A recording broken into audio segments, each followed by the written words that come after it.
All right, welcome to Friday Night Lights here at Clark County at McKenzie Stadium.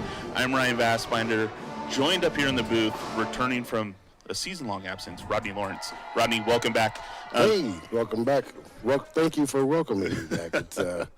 We are back here. Didn't think I was going to be back this quick. The season didn't end the way I expected, but I'm going to have fun tonight up here with you. Yeah, it'll be a good time. We've got Prairie High School versus the Heritage Timberwolves tonight. This is a big game, lot riding on this game, as three teams from this lower Clark County area do go to the playoffs in the 3A district. Both of these teams really fighting for that last and final spot for the playoffs. So winner will advance, loser stays home for the postseason. Rodney. Yes. Thoughts about how do you go into a game when you've got everything on the line like this? You know what? That's a great question.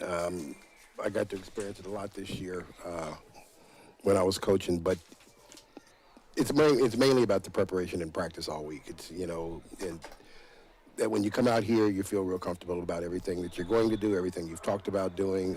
You feel comfortable about what you think your opponent is going to do. And if you can come out here feeling comfortable about that, then you've got a fighting chance to win. Obviously, everything's got to fall your way, and you got to be able to execute. But other than that, it's just being able to play and make big plays when it's time to, and here goes an opportunity right here. Yeah, speaking of a big play, that ball was returned by Everett Steele, making his way all the way into Heritage Timberwolves territory. Finally brought down right around the 42-yard line. Big return for the Falcons and to start this game off. Yeah, he picked up some real good blocks there right on the edge and was able to step into the space and get up the field. As we can see here on this replay. Yeah, found a crease, got right in it, and right up the sidelines. It looks like that is the kicker, I do believe, who made the touchdown-saving tackle. Yeah, as a kicker, those are some of the moments you live for, right? Making those tackles. Exactly. Well, we're going to start this game off with a penalty. Looks like it is going to go ahead and be offside. That is going to move the ball forward 5 yards for the Falcons. So we're going to start this game off 1st and 5. The quarterback for the Falcons, Devin Viju, is going to start things off. Both quarterbacks on both sides really kind of fighting some minor injuries this late in the season. Mm-hmm. I know Viju was a little banged up a couple weeks ago with an ankle injury, but he is back and he is scrambling. He makes his way right up through the middle into the secondary. That's going to be enough for a big first down, take him all the way down to the 22-yard line. Yeah, Viju he's the real deal. I mean, when that young man's out there and he's got the ball in his hands, he is able to scramble. He is real good at making people miss. He's elusive, and he's got the wherewithal to actually see down the field. So, I mean, this obviously was a designed run for him, but he can scramble and still throw touchdowns. Yeah, and we saw that last week. He made some really big plays from his feet. This time he throws it out into the flat. He's going to find his receiver, Tommy Vick. And he's going to go ahead and pick up 9. It's going to bring up 2nd and 1. Yeah, Vick out there on a nice little out route. Speed out, if you will. Viju was able to put the ball on him in a really good spot, so that wasn't going to get picked off by the backer or the defensive corner. Kean Kruger, the running back for the Falcons, lined up just behind Viju. He's going to go ahead and get the handoff. He bounces out to the outside after finding traffic in the middle. He's going to make his way to the corner and into the end zone for a touchdown, and the Falcons are going to go ahead and strike first and put 6 on the board. That was pretty good play, actually designed to go inside. You actually could see the guard pull. It's like some kind of fold play up in the middle. Kind of got cluttered up. He was able to bounce that to the outside. Looks like he hurt himself as he came across into the end zone, but 6 points nevertheless is on the scoreboard. Hopefully he'll be okay. Yeah, hopefully he is all right. Hopefully he's able to return. He was helped off the field with a lower leg injury. The kicker for the Falcons is number 36, and that is Isaiah Ojeda with the attempt for the extra point.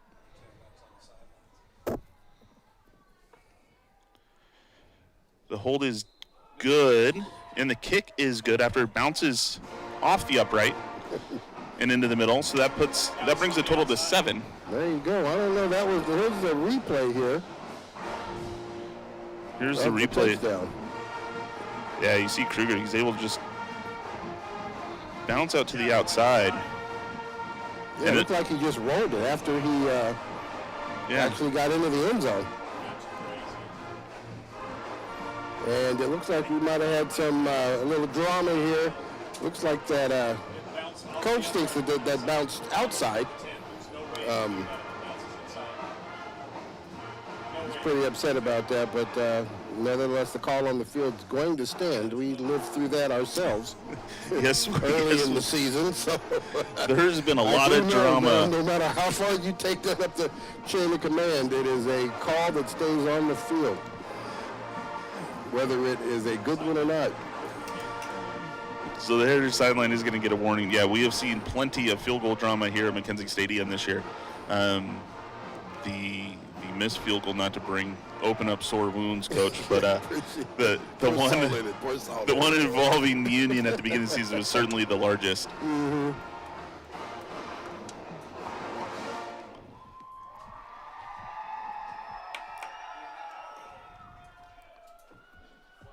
All right, well, not surprised that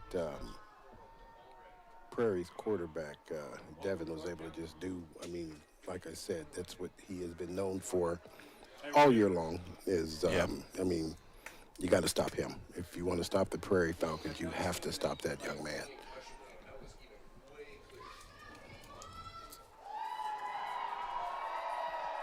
Yeah, it will be Ojeda that goes ahead and kicks this off for the Falcons. Back to return, standing right on the 5-yard line, is Traylon McGraw. McGraw, a fiery sophomore. He certainly has a lot of energy out there. He has the capability of making big plays.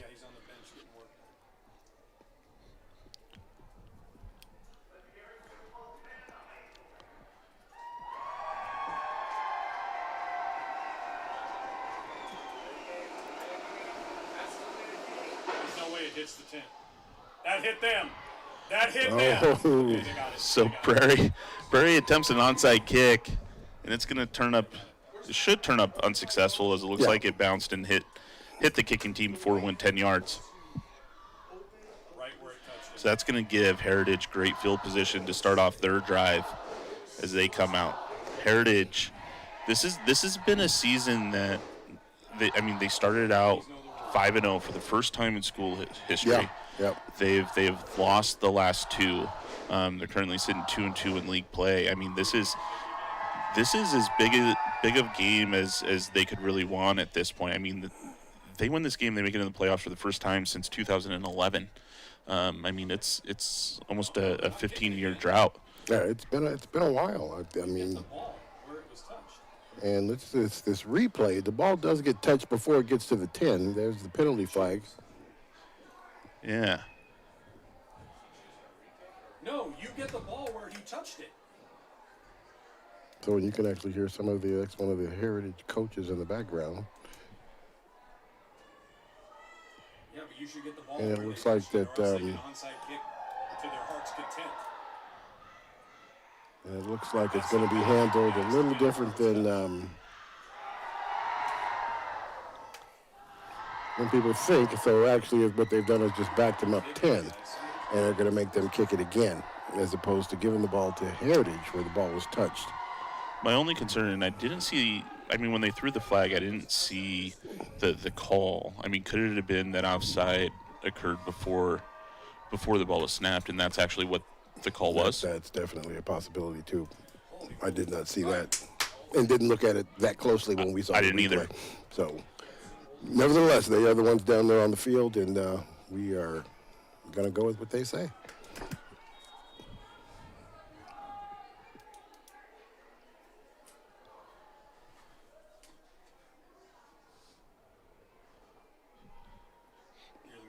All right, here we go. Looks like they might kick this one away this time. Interesting call there for Prairie to go ahead for an onside kick right out of that. It was. I mean, right out of the chute like that.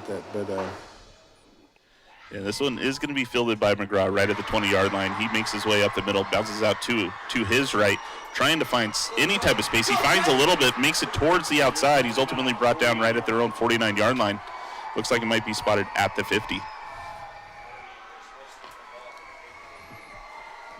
Yeah, nice run. I'm pretty much going to get the ball back where they could have gotten it on the onside kick. So, yeah.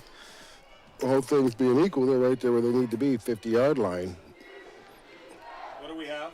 Is this where we bring out the term "ball don't lie"? There you go. What do we have?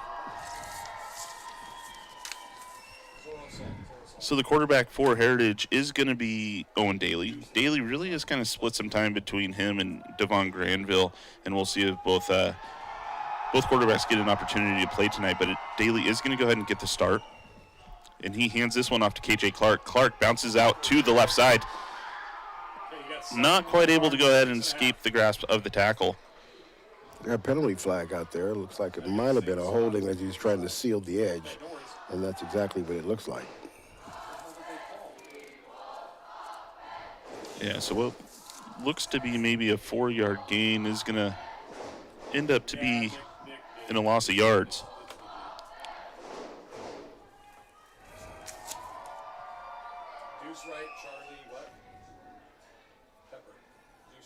So that will back them up 10. So we will go ahead and replay first down. That makes it 1st and 16.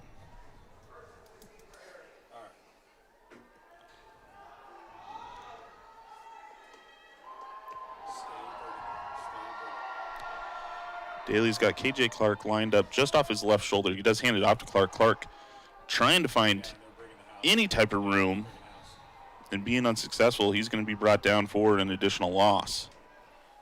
Yeah, Prairie does a good job there. They brought everybody in the box into that one, and Heritage just didn't have enough people out there to pick that up.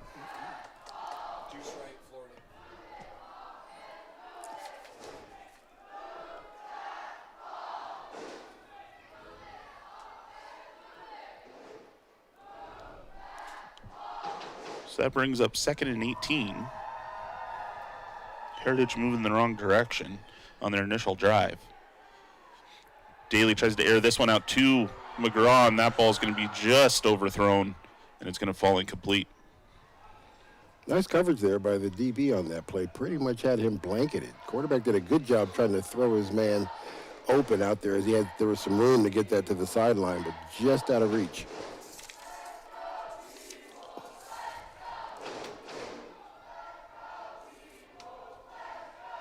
What was the formation again? Spray right, charge yourself.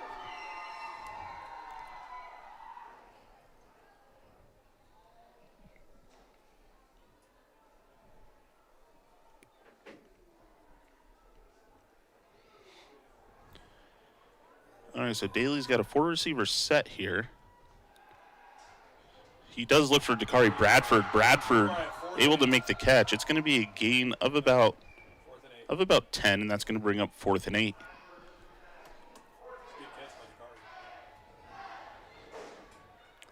Looks like he was spotted just inside Prairie territory.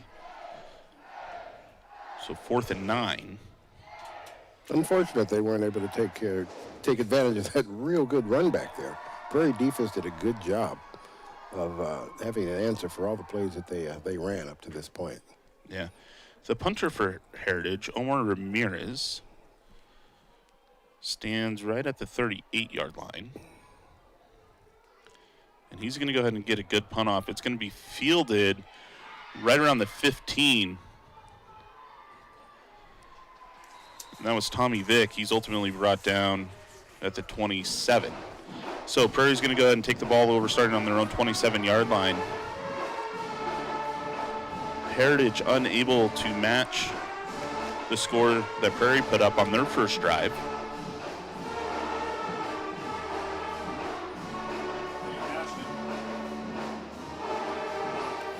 Yeah, the Prairie defense did a pretty good job there. They pretty much kept the Timberwolves on their heels on that. I mean, they were blitzing the house on that, the odd man front, so they were bringing 5 or 6.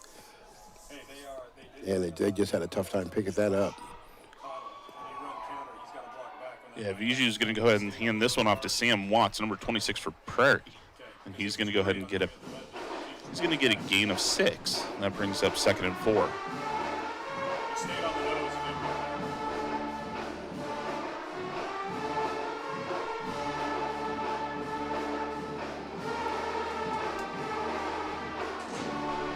the nose. Viju's got stacked receivers on both sides of the field here. Watts in the backfield. And it's handed off to Watts as he tries to make it up the middle once more. He's going to get stopped for no gain.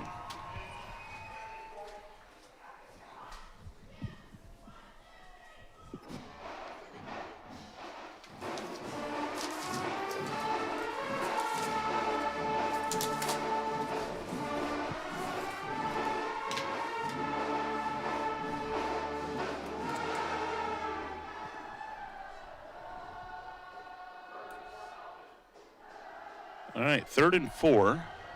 Viju in the shotgun. He rolls out to his right, looking downfield. He's going to decide to keep it and make his way up across the seam. He does get a first down. He's ultimately brought down right at the 45-yard line. That's a big run for Viju as he's able to move the chains. Yeah, he's a tough guy to stop. Once he gets going downhill, he is able to make people miss real easy. I mean, he does a pretty good job of being able to make people miss.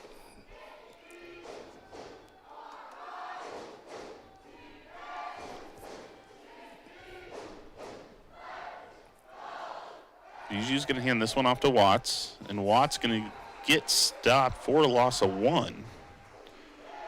Watts unable to just seal that edge.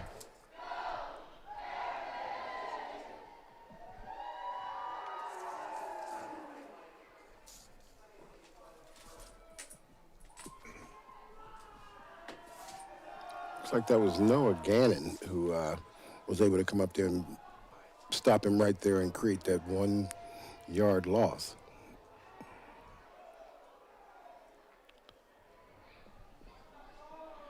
Ten seconds left on the play clock. This time, Viju looking downfield. He's able to go ahead and find Cruz Assay for a reception. And it's going to be a gain of 9, and it brings up 3rd and 2. Good open field tackle there. That's Dakari Bradford. Allowed that pass. He caught it right there in front of him. Is there to secure the tackle, bring him down.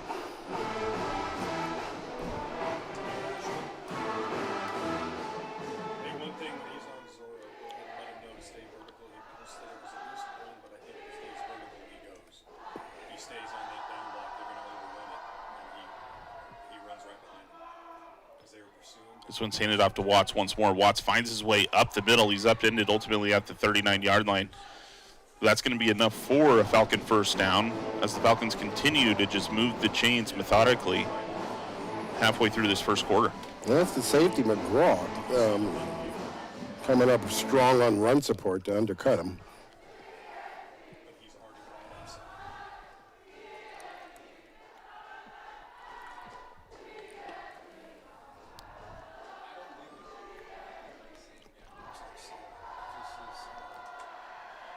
This time Viju looks down to his left. He finds Carabal. Carabal ultimately getting pushed out of bounds at the 30. Looks like he was spotted at the 29-yard line. We'll see a replay here.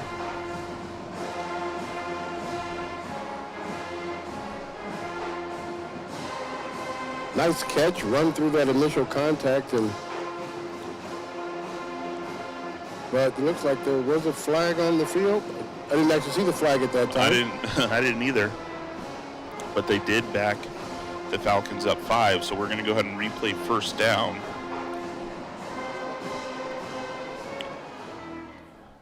The ball spotted right at the 44-yard line inside Heritage territory.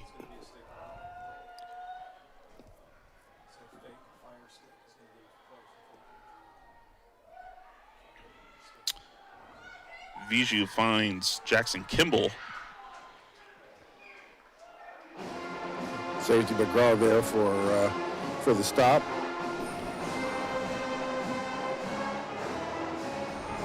And And that's a good pickup of about 12. It brings up 2nd and 3. Bijou rolls out to his right. He's still looking downfield. He does fire. He finds his receiver. We've got another penalty flag down there on about the 34-yard line. Yeah, his receiver Rex Lovejoy able to go ahead and bring it in, but we'll see what the flag results in. It is going to be a holding against the Falcons, so that's going to back them up once again, and we'll replay 2nd down. Yeah, that's going to put them back behind the chains for the 2nd time in this drive. Lovejoy doing a real good job. They'll have to give him credit. The quarterback started to scramble, and his first idea was to come back towards the ball. Quarterbacks love when you do that because, again, it gives them an opportunity to kind of put it out there, and it makes it tough for the defender to kind of pick that off if you're running towards the ball when it's thrown to you. Not all high school receivers do that, and when you find one that's able to do that, generally makes the percentage of throw and catch both very high. This time, Bijou with an empty backfield rolls out to his right. He's scrambling. He makes his way across the line to gain, it looks like. We'll see where he was spotted right out of bounds, right at the 28-yard line. It will be enough for a 1st down.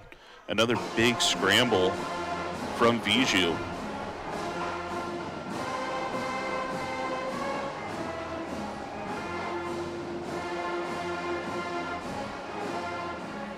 Now, on that one, it was kind of hard to tell if he had somebody actually downfield, but the way he looked up the field, he did slow the backers down to give him an edge. And this time there is going to be an offside call against the Timberwolves. It's going to cut the line, the distance to gain in half. We'll bring up 1st and 5.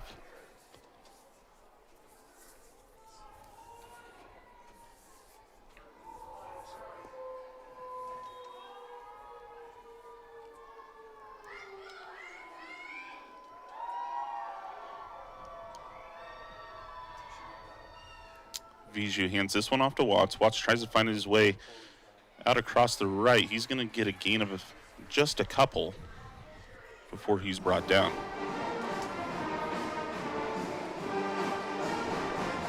Yeah, the right side of the line gets a real good push on that. It allows the running back to gain a little bit on that one.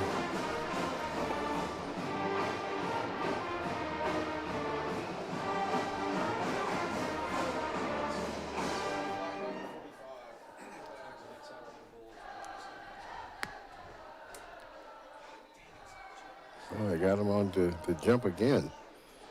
They did. It looks like the hard count from Bijou caused the Heritage Timberwolves to jump. So this will result in a Falcon 1st down. Puts the line of scrimmage right at the 16-yard line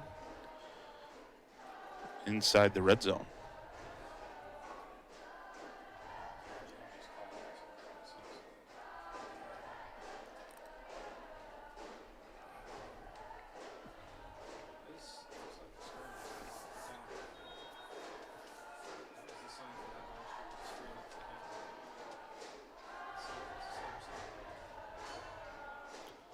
This one's handed off to Watts. Watts trying to find his way. He's going to go ahead and be able to pick up 2.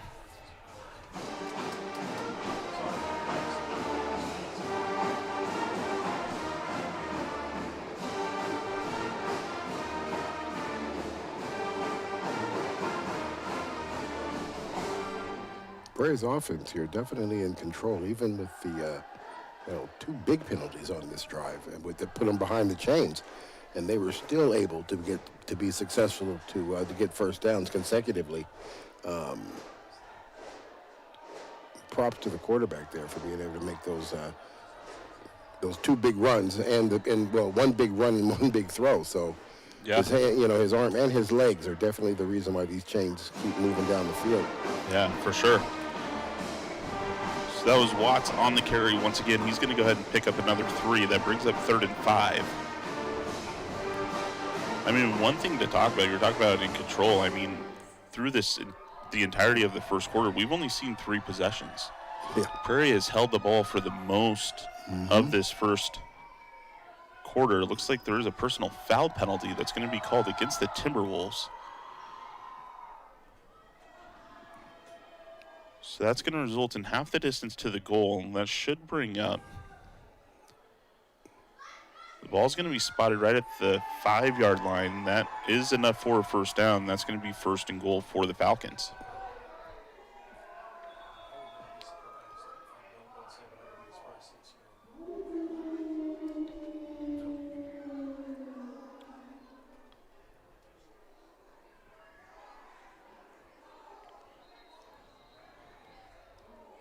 And it looks like we're going to have a false start on the Falcons. That backs them up 5.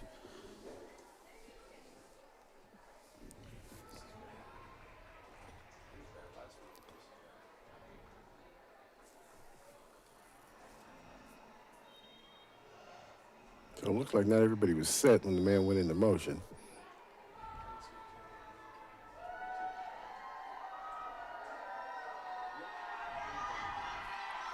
Bijou ultimately hands this one off to Watts. Watts gets a gain of 3 on the play. A little trickery there. The Heritage right there on top of it. Pretty much looks like they had actually seen film on this play because they did have a guy right there.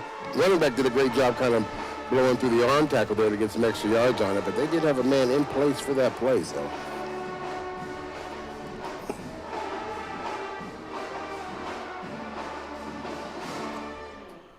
So that brings up second and goal from the 7. He's got a tag, so it's a long tag.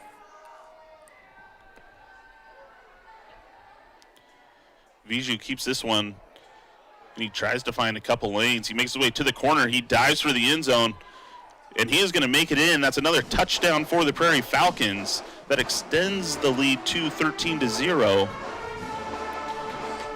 Yeah, he's running through tackles. He's making people miss. And he does it in very, very small windows that makes him just... You recognize, I mean, when you're down there on the field, and we obviously had an opportunity to play against this guy and actually see how athletic he really is. And when you're down, I mean, he did a play one time when I was in one of the games that we had right in front of me. We had 4 guys around him, and all 4 of the guys missed him. It's just like... I mean, he is a very, very talented little quarterback out there. Ojeda with the extra point attempt. No doubt about this one. It does go through the uprights. That's going to bring the total to 14.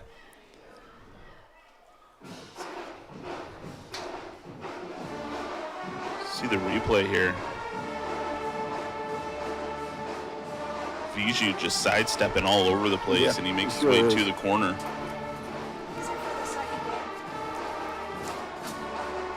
So that brings the score to 14-0 with 46 seconds remaining in the first quarter.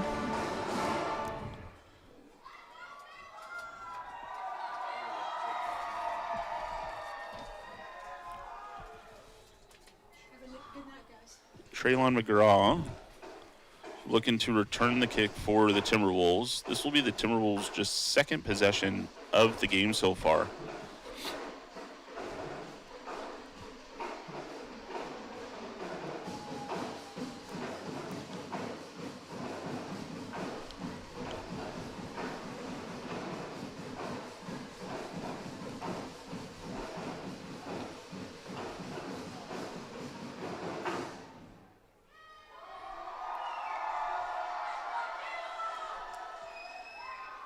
And another trickery kickoff by the Falcons. It is going to be recovered by the Timberwolves. Get it right, I guess. Right, this time the ball did not go 10 yards once again, but the Timberwolves were able to recover it. No, we can recover it. And It looks... they're going to make him kick it again. Huh. Interesting. No. It has to go 10 yards before they can touch it. Do something right at least once. Well, give them benefit of doubt. Maybe there was a rule change last week. Yeah, okay. Last week, okay. I was gonna be like, no, not this year. I mean, okay. We'll go with last week. You know, we try to give the benefit of the doubt. Yep, we sure do. So Ojeda is going to go ahead and attempt this kick once more. Almost expecting just to backheel it at this point. McGraw standing at the 16-yard line waiting to return.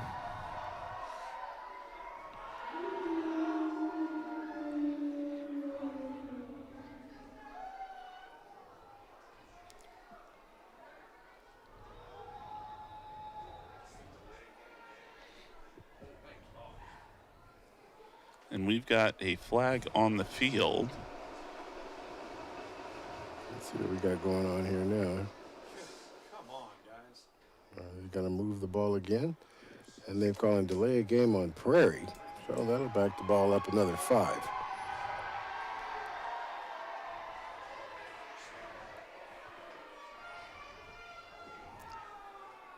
Ojeda very methodical in his setup for these kickoffs. Dan, I know I'm not telling you to call him forget your Wildcat. Wildcat might not be back. He's going to get it right upfield. That dude is not bad.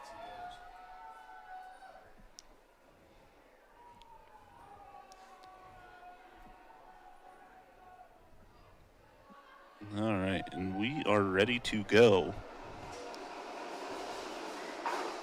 Ojeda drives this one. McGraw's going to field it right at the 20-yard line. He makes his way up through the middle, trying to find any type of lane. He's going to run into traffic right at the 37 and be brought down.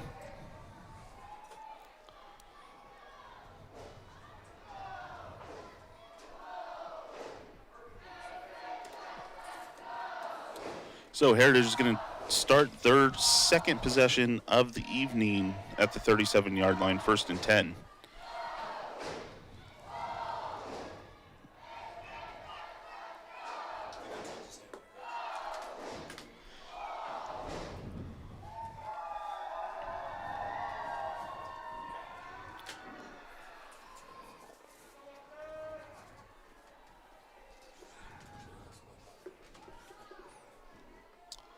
This one's handed off to Emmanuel Daniel. Daniel running into traffic. He's going to be brought down for a loss of 2. Prairie did show blitz on that one. They brought that linebacker from the outside, number 45. That is Nicholas Merritt. Comes up to make the tackle for a loss. Apologies. That was KJ Clark with the carry.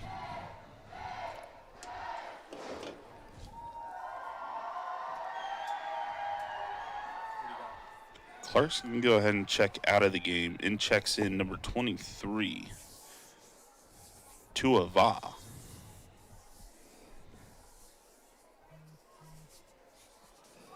Heritage trying to run this ball between the tackles here on Prairie, which, you know, if you look at a little film on them, you can see you can be successful there. But right now, Prairie, they've got, look at 1, 2, 3, 4, 5, 6, 7, 6 in the box more often than not, and they're always bringing 2. So it makes it real hard for them to get something moving there in the middle. Linebackers making the majority of the tackles up to this point. Yeah, Heritage may need to make some adjustments and look at a different part of their playbook. That does bring it into the first quarter, as we're going to go ahead and switch sides. So it's going to be 2nd and 12 as we start the second. The momentum all on Prairie's side here in the first half. Like you said, 2 possessions to essentially 1. If you take into consideration when Heritage was able to take possession here in the first quarter. Defensively, Heritage is not settled in and found a way to stop these guys yet. Even with big penalties and Prairie finding themselves behind the chains, actually more often than not here in this first quarter, and still finding a way to be successful in big plays. Yeah, I mean, that second possession for Prairie, I mean, they held the ball for over 8 minutes. Yeah.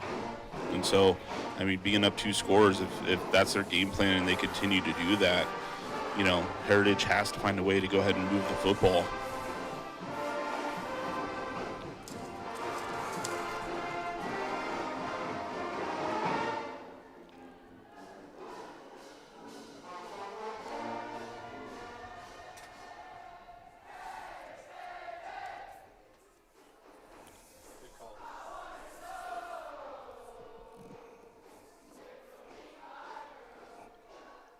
Heritage coach having a quick discussion with the officials here in between periods.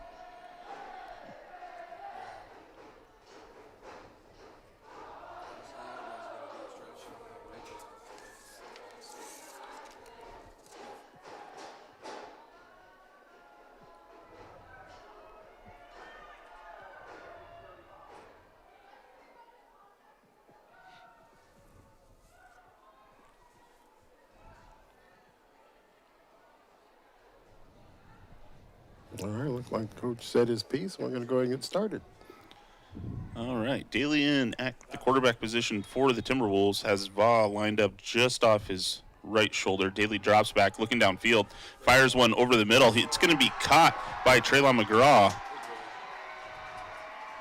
Ultimately brought down at the 45-yard lines into Prairie territory. Big first down for the Timberwolves. It's a good catch there by the receiver, McGraw. Ran the route, just found some space to sit there right in the open space. Quarterback able to put him on it right as he comes out of the break. Good job.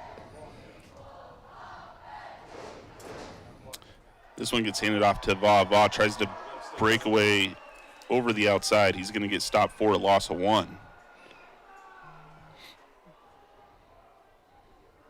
Number 11, Henry Degenhart, holding his position there on the outside, not allowing anything to get around that edge. Va, the freshman, comes out of the game.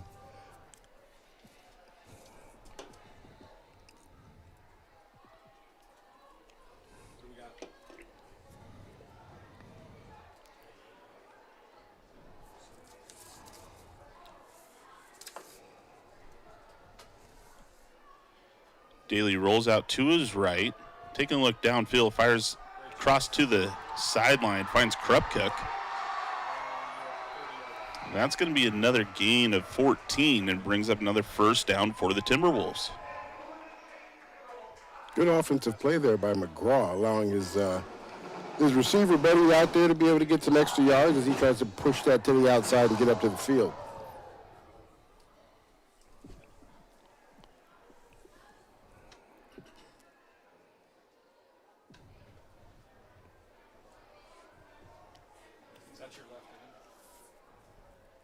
This one gets handed off to Clark. Clark makes his way through the tackles. He's going to go ahead and pick up a few. Looks like a gain of 3. It's going to result in 2nd and 7.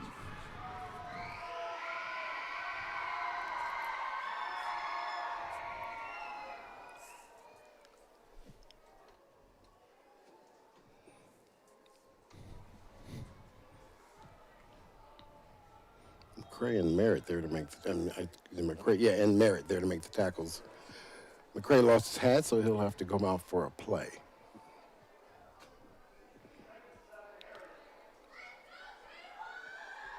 All right, Heritage getting a little bit of momentum back on this possession. Daly hands the ball off to Clark one more time. Clark makes his way across the outside, or through the middle to the outside. Looks like it will be enough. It's going to be close. We'll see where they spot this ball if it moves the chains. And it is going to be enough for a first down. Pavlenko there to make the stop after they have after the good run there by Clark.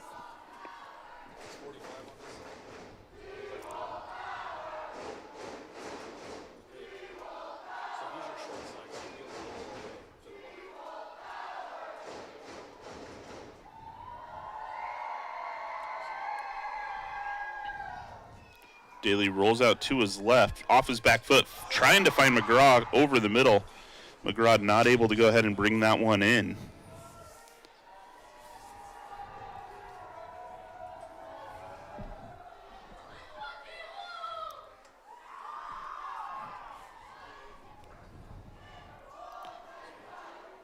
See Daly just rolling out, trying to find McGraw. McGraw had the opportunity, ball just outside his grasp. Yep, sure was.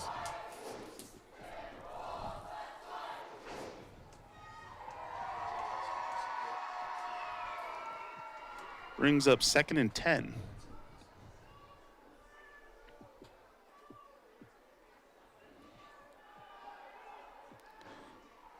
Daly finds KJ Clark. There's a flag on the field. Clark makes his way out of bounds at the 14-yard line. We'll see what the officials deliberate here and see what they come up with. It almost looked like a screenplay, but I don't know if he was actually past the line of scrimmage. If that was the case, then they might have been calling it that we had men downfield, but we'll see here.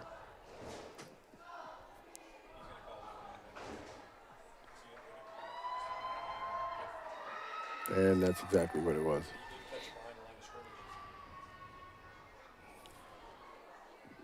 All right, so that's going to back Heritage up 5. That's going to bring up 2nd and 15.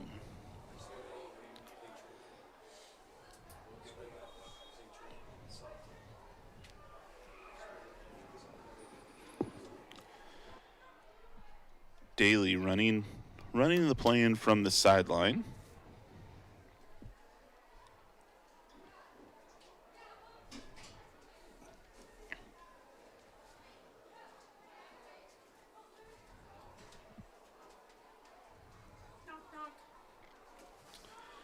Daly picks this one up off the turf. He finds Traylon McGraw across the middle. McGraw fighting for every inch. He's going to be brought down, it's like right around the 7. And it will be enough for a first down, and that results in 1st and goal for the Timberwolves. Good job there by the quarterback to pick that one up off the ground. Still able to see up field and put the ball on his receiver. Daly doing a great job just keeping his head on a swivel, looking for his options.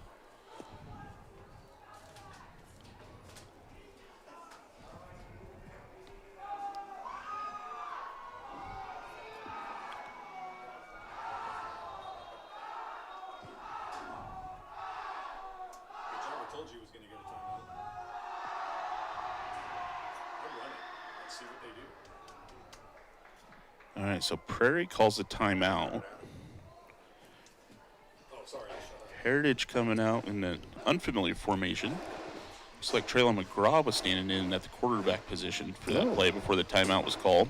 Direct snaps type stuff there. Yeah. Huh? We will see here. They are finding some success running the ball here in this series.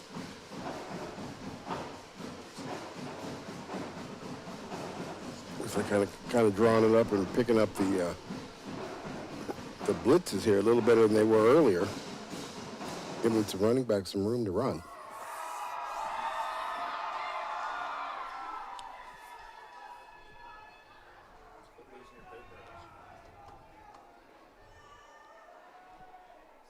All right, so in for the Timberwolves, we got Traylon McGraw as well as Henry Degenhart in the backfield.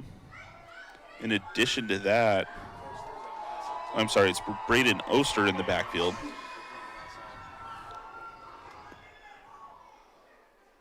So this snap to McGraw. McGraw makes his way, trying to get his way across the corner. He slips as he tries to cut back, and he's going to be brought down right at the 19-yard line. It's going to be a big loss for the Timberwolves. Yeah.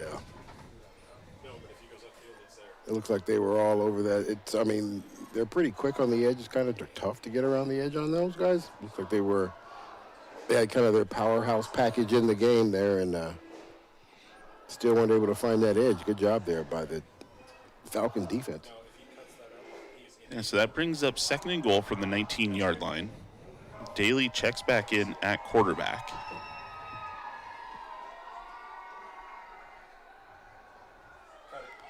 Handed off to KJ Clark. Clark finds his way up through the middle, makes his way all the way back to the 6-yard line. Big run by KJ Clark. 6-yard line.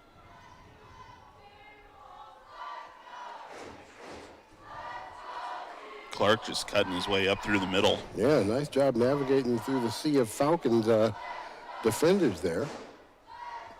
Getting all the way back to the original, almost to the original line of scrimmage. So here we go, 3rd and goal from the 6. Daly hands this one off to Clark. Clark finds his hole. And looks like he is going to be stopped right at the 2-yard line. bring up 4th and goal. This is a big play for the Timberwolves. Yeah, Ryder Rowland, number 25, one of the guys right there to make the stop. Right there on the 2-yard line, bring up 4th down.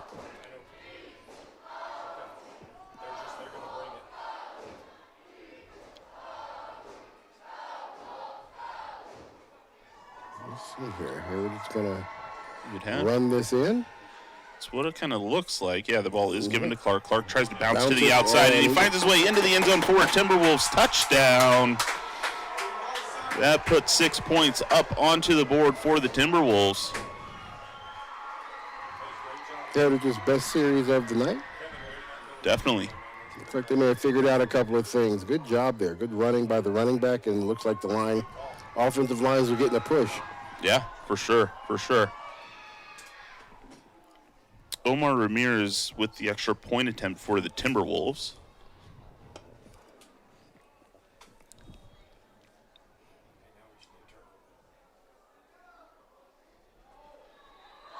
Kick is up, and it is good. So that brings the total to 7 for the Timberwolves, cuts the lead in half. You know, before this scoring drive for the Timberwolves, we talked about how Prairie took almost 8 minutes off the clock. Yeah. Heritage answered and really took almost 9 minutes off the clock here in the second quarter. Let's see a replay of KJ Clark making his way into the end zone.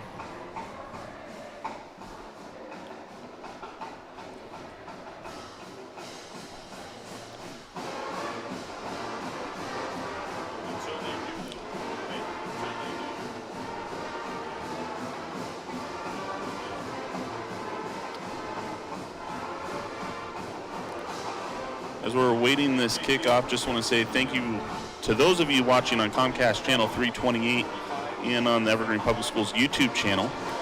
Glad to have you. Happy Halloween. And it wouldn't be Halloween here in the Northwest if it didn't rain, and the rain has started to fall here at McKenzie Stadium. It always rains on Halloween. It always does.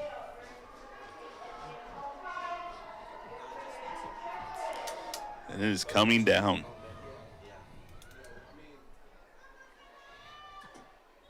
I'm glad to be up here in the booth. It is nice. It is nice. All right, the return needs to be picked up and carried up out of the end zone as it was touched. He's going to make his way. No, 1 to 10. It's going to be a he can't run it out. touchback. Yep. All right, so that's going to be a touchback. Falcons are going to go ahead and start that drive on the 20.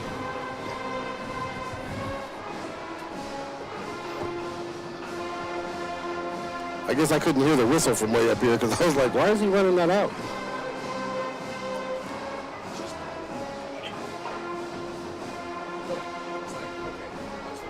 Well, and I didn't know because it looked like it was touched outside of the end zone, right? He bobbled the catch, as we'll see here. Looks like that was Everett Steele, Oh, yeah, he does. right? So I didn't know if he had, because if it's recovered in the end zone by the kicking team at that point, right? Yeah, and it looks like the Whitecap may have been a little confused because he didn't blow his whistle at first, so I don't know. They went with the understanding that once it's in the end zone, it's in the end zone, but it looks like he may have been confused for a quick second there himself. All right, so Falcons on the first play of this drive got a gain of 1. Viju's going to keep this one. He fires it off into the corner. He finds his receiver, Jackson Kimball, and that's going to be for another mid-yardage gain. Heritage did blitz their backers on that one, kind of rushed the quarterback here on that one. Probably the first time he's been hurried all game. So that's going to bring up 3rd and 1. If the Timberwolves can get a stop here, it'll be a huge momentum swinger. Yeah, sure will. Viju rolls out to his left. He's going to try to keep this one. And he does get enough yards for a first down. He's ultimately going to get brought down right at the 36-yard lines. It'll be enough to move the chains. Yeah, when he decides he's going to run, it's tough. Yeah. it is tough. Well, and I think everybody in the stadium knew Biju's going to keep the ball in that type of situation. And Yeah. even if you know it's coming, it's difficult to stop him. Mm-hmm.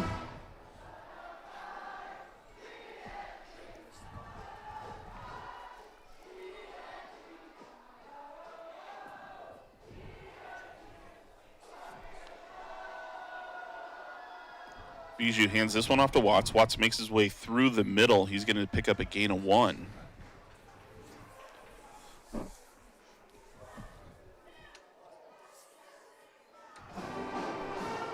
Heritage 3 down lineman doing a good job there on that stop.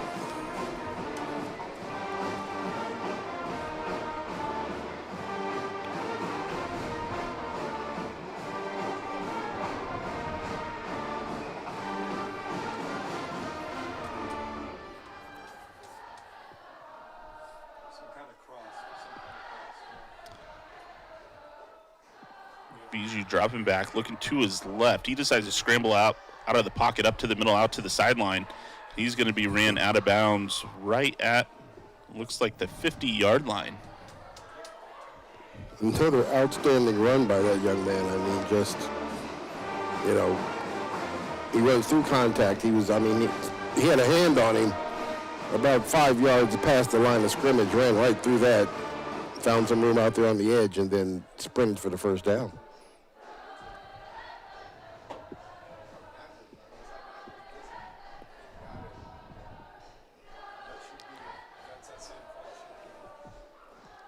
All right, 4:18 remaining in the half.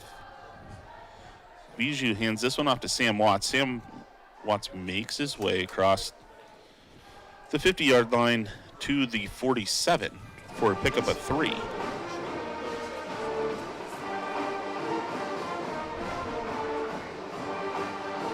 It's Jordan Dias there who makes the tackle.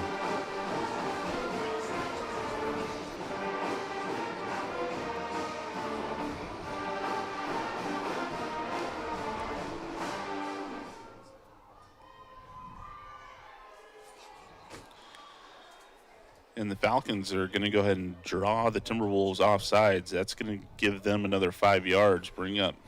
Well, that's the third time they've Second been and able to 2. be successful at that this half here. Yeah.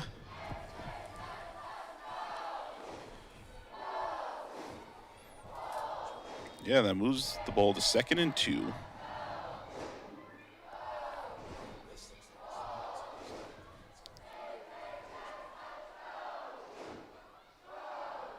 Biju hands this one off to Watts. Watts patient behind his blockers. He makes his way across the line to gain to the 34-yard line, 33-yard line. That's going to be enough for a Falcon first down. It's Jordan Dias again on the stop.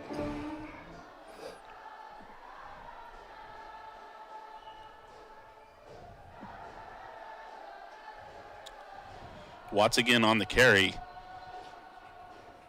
And he's going to get another big rushing gain. It's going to be a gain of 10.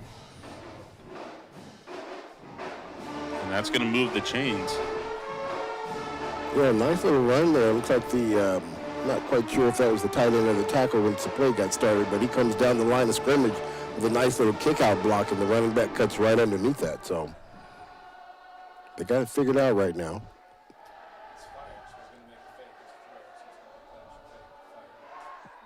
This time Biju's going to keep it. There is a whistle here, so looks like we got a false start against Prairie, so that's going to back them up.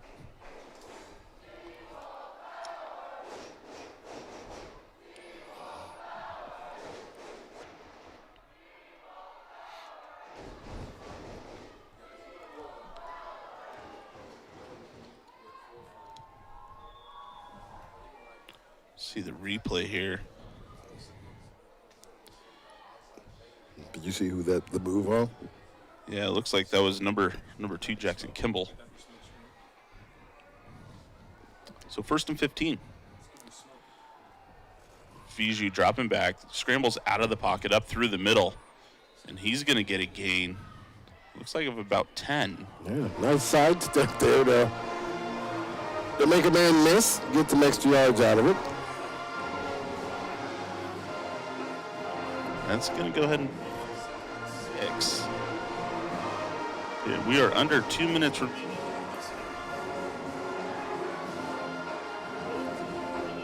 Using the clock to their advantage, and he's trying to.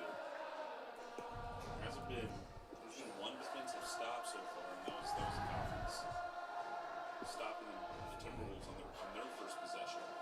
There's motion in the line. Ball's handed off to Watts.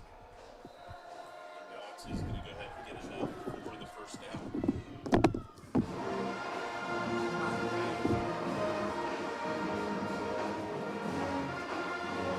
That ball is spotted. Probably got more points and passes to see which one is taking too long. He's going to block the end. Probably go ahead and get a first down.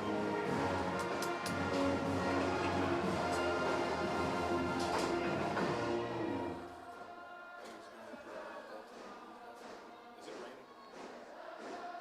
We are sitting right at a minute left to play in this half. Curry has 2 timeouts remaining. Usually sends me in motion, hands the ball off to Watts. Watts runs up the middle once again. This time he's only going to pick up about 3. Running. Looks like he did go ahead and call a timeout.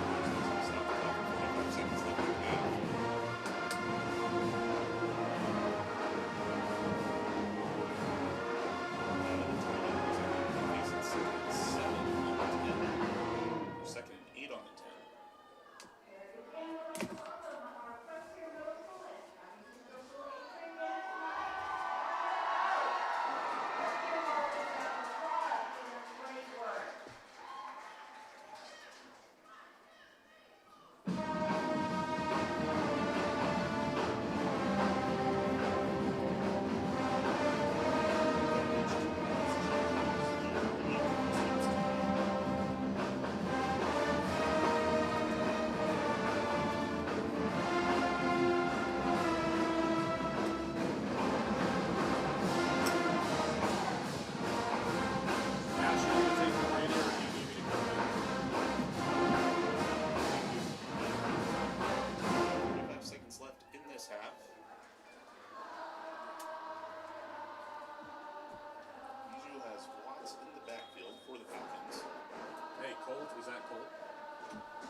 Issue drops back. There's a penalty on the field.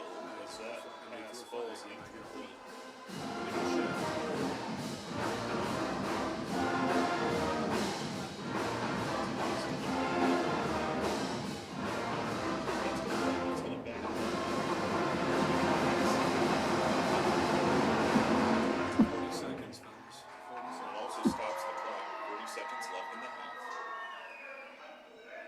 After the 5-yard penalty, it's like second and 13. It's that same route, you're going to get an out route. Inside that. He's playing with his liquid on. BJ decides to keep this one, tries to find his way up through the middle. There you go. Timberwolves doing a great job defensively there to go ahead and stop the run. BJ only a gain of about 3. Clock continuing to run, 20 seconds. Prairie does have a timeout left. Looks like they need fire. So you got fire. It's quarterback run. BG keeps this one. He takes off to his left, trying to find the corner. And they're going to call he is brought out of bounds. There was a flag on the field that was thrown. That's a hold. Yeah.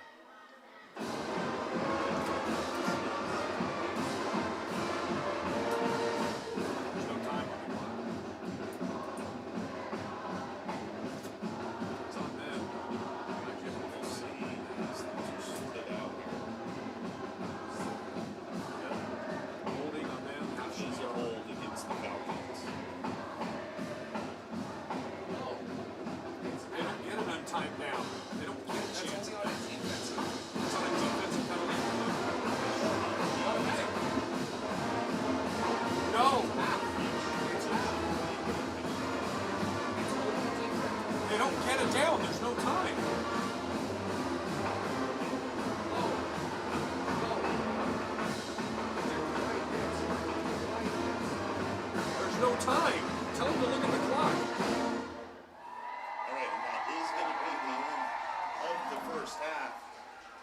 Prairie Falcons lead this one 7 over the Timberwolves. What you're doing. We'll take it down to Matt and Rodney for a halftime. Oh So my we'll see you back God, for the man, second half. they don't know. They just don't know. Matt Griffin alongside, oh my goodness, look who's here. It's like getting the whole band back together again.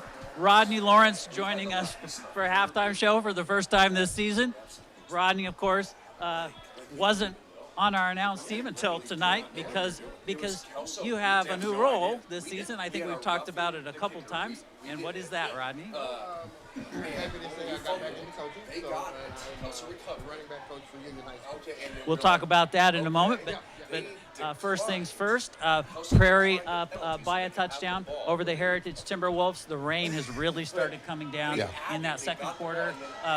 What did Prairie do right in that first half? Well, what they've always done right, the majority of the season, is their quarterback, Vizu.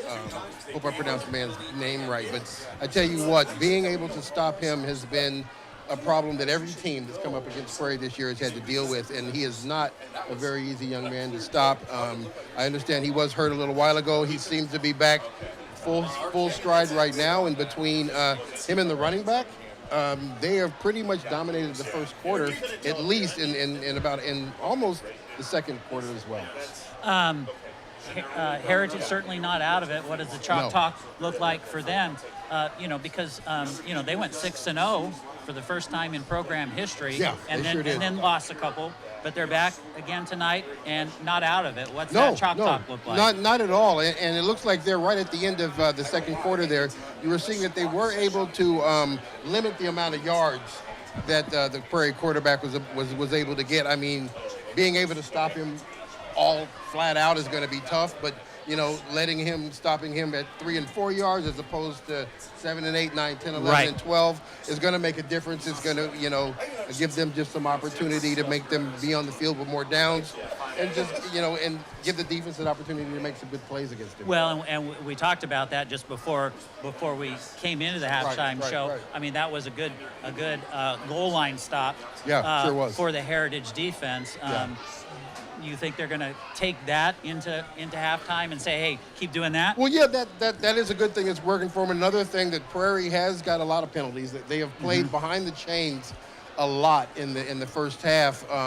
Fortunately for them, they got a quarterback like they do, who's able to make big plays and was able to actually clean some of that mess up. But if Heritage's defense stiffens up and they continue to make those type of penalties, we could see something change here in the third quarter. Okay, well, now let's talk about Union. Okay. If Union were playing tonight, we wouldn't have Rodney on the air for partisan issues. Yeah. Union struggled a bit this year. Yes, we did. But when Ryan and I were talking in the games we did, we always said that there are lessons to be learned out of adversity. Tell me about what you and the coach there have told your guys about next year. And the lessons to be learned out of adversity. Well, if you guys remember, we at the beginning of the season, we lost some very close games. We lost the game that we probably should have won. And then I remember there's that a couple of games play. that, the first 3 games of the season, we lost by a total of 4 points.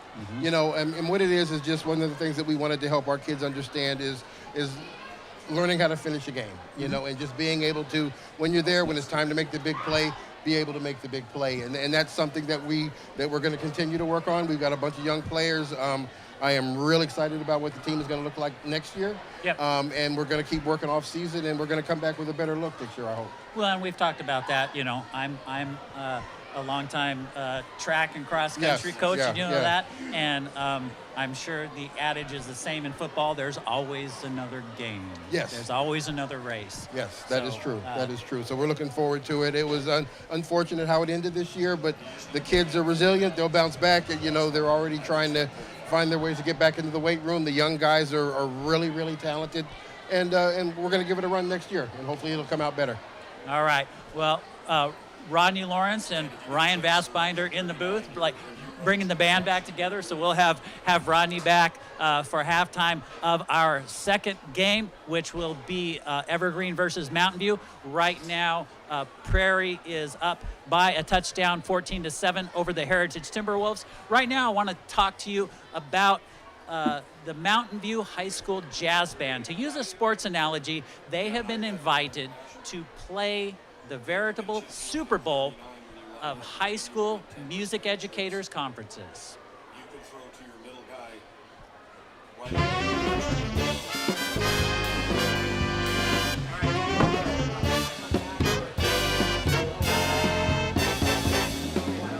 After recording 3 performances in February as part of their audition, it was during a rehearsal in April when band director Sam Ormson received the news that Mountain View High School's Jazz Band 1 had been invited to perform at the Midwest Clinic. And I had my phone out because it was playing music, and I opened up the email, and then I saw like the subject line, and it said Midwest Clinic, and I was like, and then I had a little moment of don't click on it because what if it's a no? And so but I did, and I read it to them, and they were all, I don't know if they believed me, but I was like, oh, what? We made it? And so everybody was super excited because they had done all this work to prepare and they had worked so hard to create the audition recording, and they're a hard-working group of kids. And he was just kind of checking his phone, and then he like stopped talking and just checked his phone, and he read out loud the email, and like everyone was like, oh my goodness, it was so exciting. Exciting doesn't begin to describe it. The Midwest Clinic is the country's premier music educators conference, and Mountain View's top jazz band is just one of 5 invited to perform at the conference out of hundreds of audition submissions. Well, so this trip really symbolizes to the jazz program how important it is to have jazz programs in school, because look where it can take you, right? We can go and teach other people how to use their jazz programs in their school. I wouldn't be who I am today without this jazz program, And the Mountain View Jazz program is a team effort, with director Mark Clausen leading Jazz Band 2 and preparing students for Jazz Band 1. Personally, I'm really happy just to know that I want to put more into this program, because I know that when they leave me, that they're going to another really great place that they can grow even more from.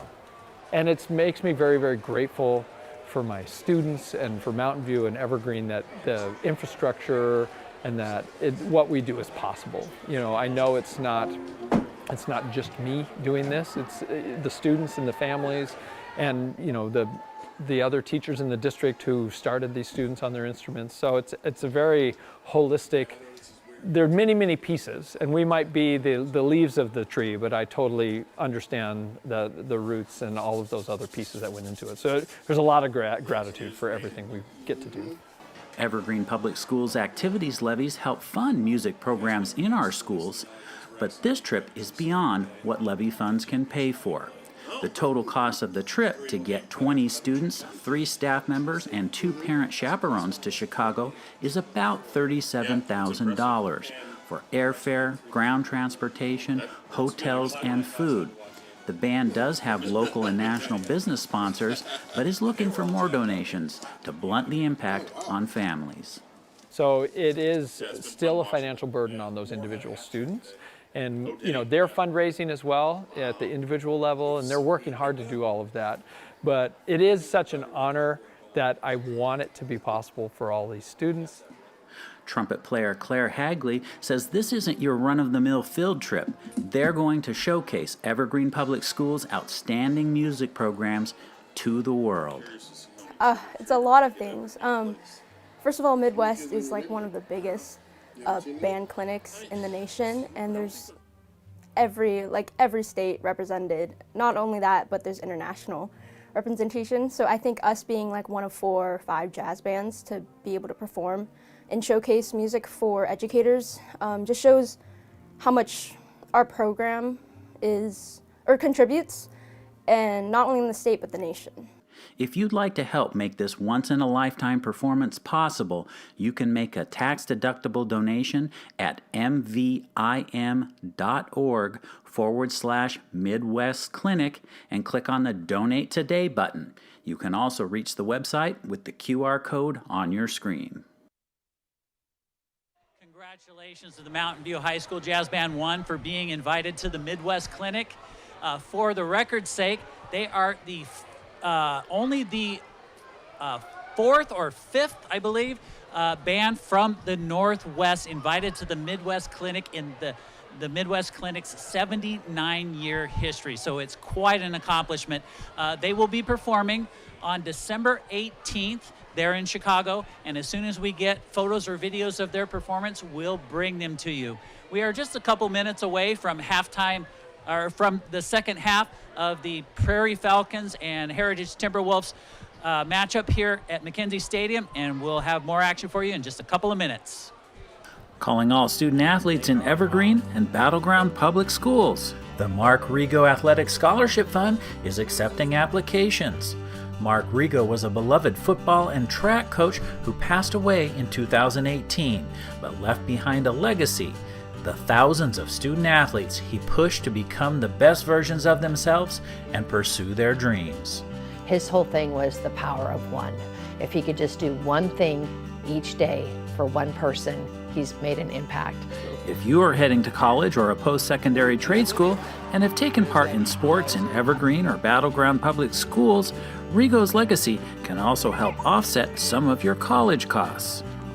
To fill out an application and learn more, head over to rigoscholarship.com. Let's keep Coach Rigo's legacy going by helping new generations of students pursue their dreams. Hate is loud. It gets clicks. It gets attention. Hate, however, is actually quite small. But love is the majority. Love fills our hearts, our lives, our every day.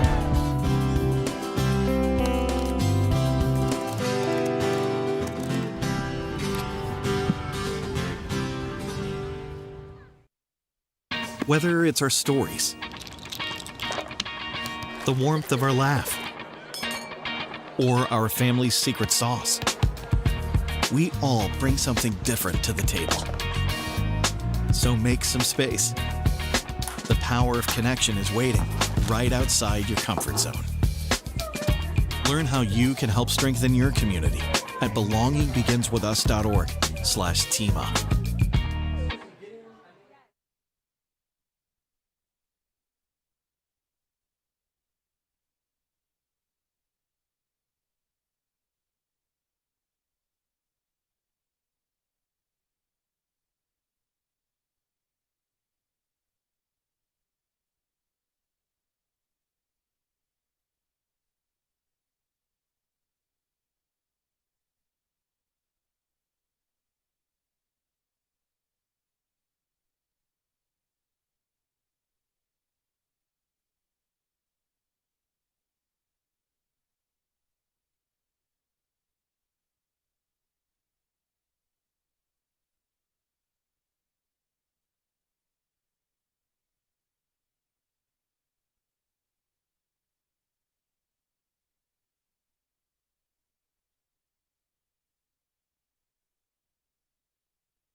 All right, welcome back to McKenzie Stadium for the second half of the Prairie Falcons versus the Heritage Timberwolves. The Falcons coming out of the break leading 14-7. Heritage is going to go ahead and get the ball. I'm Ryan Bassbinder. Rodney Lawrence here beside me. We're ready for the second half. Rodney, how big of a deal is this initial drive that Heritage is going to have coming out of the half? Well, it's huge. You talk about that shot when we opened here of how much rain is coming down right now. I mean, now it just puts a whole bunch of other things into the mix, right? Dealing with a wet ball and making sure that you can hold on to it. Now the temperature has kind of dropped, so it's wet and it's cold. Mm-hmm. So aside from the fact that they just need to come out here and play, a little better than they played the first half, now they're dealing with the elements. So we're gonna have to concentrate, settle in. It looks like as we ended the first half of play, they had gotten a little bit stingy, if you will, on defense, and they were able to stop that quarterback a couple of times. And like I was saying with Matt at halftime, if they can just cut when he decides to run or when he scrambles, if they can catch him at 4 to 5 yards as opposed to 7 to 8 yards, then they have an opportunity to kind of get that defense off the field and get their offense back on the field. I think that's going to be momentum is probably what Heritage is going to need, and 3 and outs is not going to help them at all. And then having their defense stay out there for a prolonged amount of time, especially once the weather now is a contributing factor and they're down by a touchdown. Yeah. Yeah, no, I certainly agree. I mean, their Heritage season is dependent on these last 24 minutes here. We'll see. Prairie did attempt 2 onside kicks in the first half, and they're going to go ahead and kick this one away. It's going to be fielded. Looks like that's Dakari Bradford. Bradford making that return, bringing it all the way back out to the 41-yard line.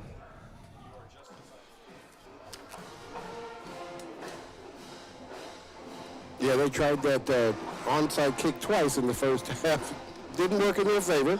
It did Actually not. lost 10 yards total in penalties on that, so I guess they decided they'll just kick one low. Obviously, they do not want to kick it to the 2 guys in the back, so, they have, and they've been successful in that regard up to this point. Yeah. Owen Daly here leading the Timberwolves out on this drive, hands the ball off to KJ Clark. Clark able to go ahead and pick up a yard on the carry. That is Jackson Paris. No, I take that back. That's Alex Blakesley there with the assist tackle there on the 1-yard gain.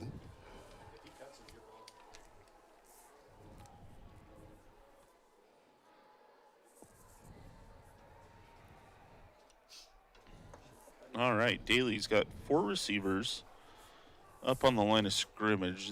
He hands this one off to Clark. Clark tries to cut his way up through the middle. He's going to pick up, looks like about 6. Ball's going to be spotted right at the 48-yard line. That brings up third and 3.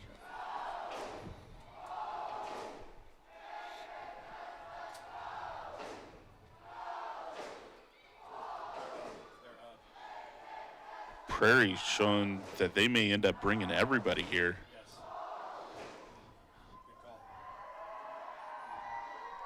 Let's see how much of it would show and how much is it. No, they brought everybody. Daly able to go ahead and fire one off. Intended receivers, Traylon McGraw. That does fly out of bounds and it goes incomplete. And it's going to bring up 4th and 3. It looks like they're bringing out the punt team. That's a big 3 and out for the Falcons. We talked about it. I mean, really in the first half, each of these teams really only got 2 possessions. I guess Prairie did get 3 possessions in the half. So each one of these possessions being extremely valuable as both teams running time off the clock. Yeah, they sure are. Prairie did a good job there. They brought everybody but one. They backed the one linebacker on the far side out of it. Perfect. He dropped right there in the route. So it kind of settled and hooked a curl. Then he wasn't able to make the completed pass out there. Yeah, Ramirez punts this one away. It takes a bit of a Heritage Timberwolves bounce. and it's going to roll to looks like the 11-yard line. So Prairie's going to take the ball over at their own 11 for their first drive of the half.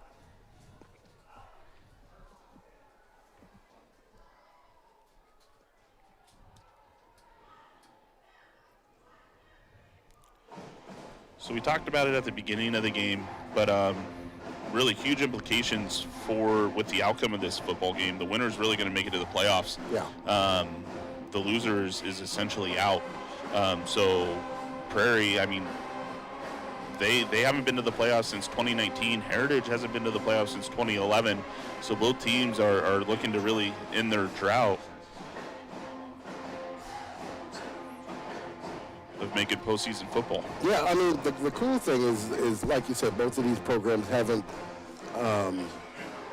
made it to the playoffs in quite some time. Obviously, Heritage a lot longer than Prairie.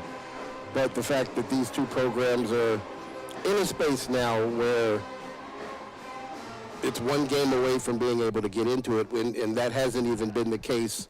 It's been definitely further than one game losing that kept them out of up to this point. So the cool thing about this is for the next few years, these two teams are going to be, in these type of situations, which makes it better for us down here in Clark County that when we send teams from down here up north, the better our teams are down here, the better we seem to do when we go up there in the playoffs and deal with the teams in the north. So it's nice. It's nice for Clark County to have teams like more than one team battling, really battling, than having just the 1, 2, 3 just pretty much known from the beginning of the season. Yeah. Yeah, no, it is great. Bijou hands this one off to Watts. Watts cuts up the middle. He's going to go ahead and pick up a gain of, it looks like 3.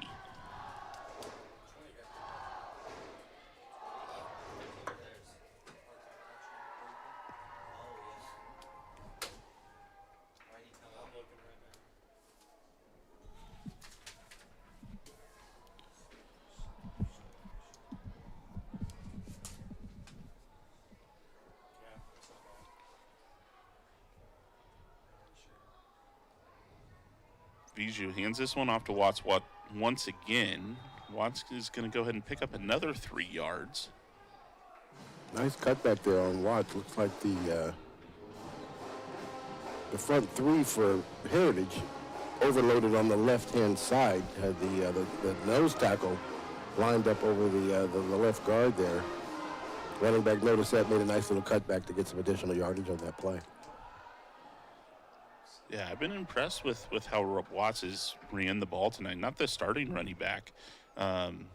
Unfortunately, we haven't seen the starting running back, Kieran, back since he got injured on the first score for the Falcons. Yeah, he is over there. I did get a glimpse of him right before halftime, and he is on crutches over there. So yeah, I doubt we'll see him at all tonight. Hopefully it's just something that's going to keep him out tonight and not something that's going to keep him out for the remainder of the season, especially if they win this game. It's definitely somebody they're going to need going into the playoffs. For sure.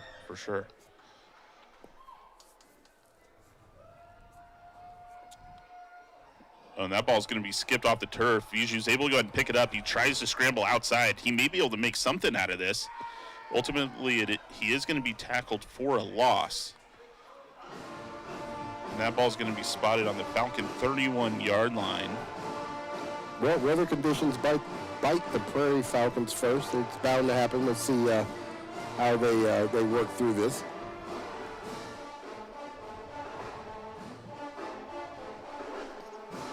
Now, they found themselves behind the chains a lot here in the first half, but there was no weather to deal with, so we'll see how they're able to handle this here now that the rain is falling at a pretty consistent clip here. Yeah, Bijou dropping back to pass. He decides to scramble outside the pocket, still looking downfield. He decides to go ahead and keep and just run out of bounds, really for a known gain situation. And that ball's going to remain on the 31-yard line. It's going to bring up 3rd and 17. This is going to be a huge defensive stop for Heritage. I mean, it will. It'll really be their only second stop of the night. The first one coming at the end of the first half, and really the end of the play clock was their friend in that situation. Mm-hmm. Mm-hmm.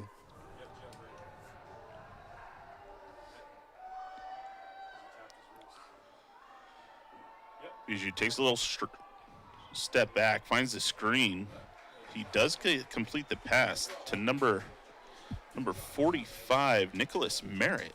Yeah, it does look like they get back to the original line of scrimmage. Quick screen play. Heritage does a real good job picking that up. That'll bring up 4th down, and it does look like the punt team is now coming onto the field.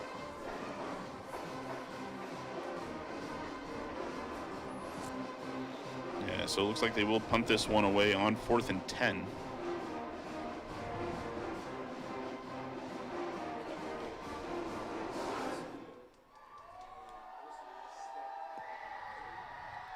Looks like we've got a different punter in the game.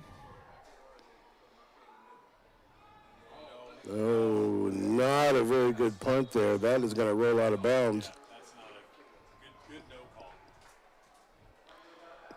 And Heritage is going to get some pretty good field position. So good job there defensively. They had a penalty. Well, not a penalty, but the weather helped them out. Let's hope that they don't make the same mistake and have the wet ball syndrome and have an issue out here, because this is definitely an opportunity for them to get this score back even.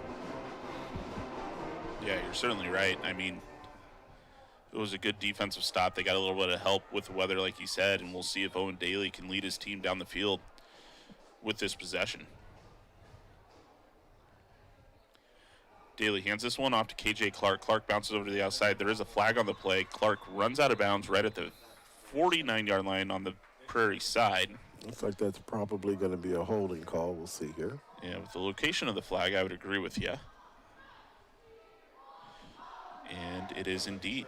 So that's going to go ahead and back the Timberwolves up. And it looks like the hold was right at the line of scrimmage. So that's going to bring up 1st and 20. And here's the thing, the difference between Prairie and Heritage, at least when we talk about the first half of this football game, they have not been successful when they have come up this far behind the chains. Yeah. So they didn't have a wet ball, and it didn't get away from them, but this is just as bad as a holding call on a decent run where the running back got about 4 or 5 yards out of the run. Yeah, we haven't seen Owen Daly throw the ball a whole lot tonight, so puts him in a situation where he might be required to. Daly trying to scramble outside the pocket. He's going to run into a little bit of traffic here. He looks like he's able to go ahead and pick up 2 yards on the scramble, and it'll bring up 2nd and 18.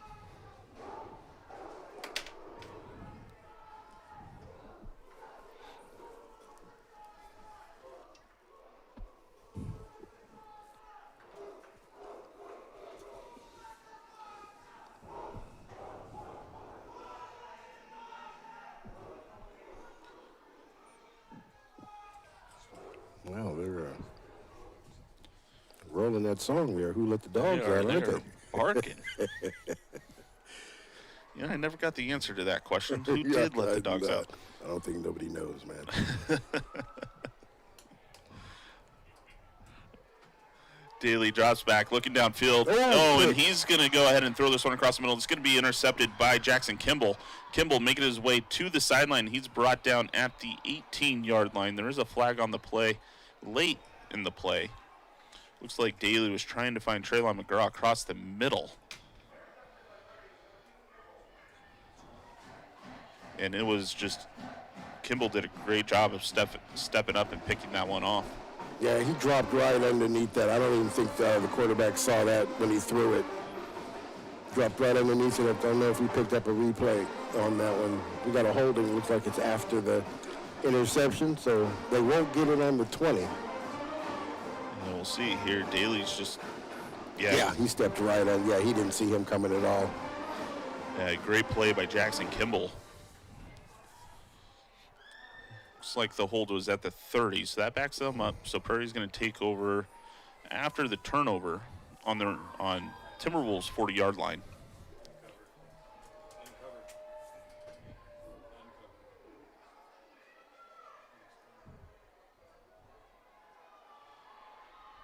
Viju scrambles out. He finds the corner. He does a very good job finding that corner. It wasn't really one out there for him.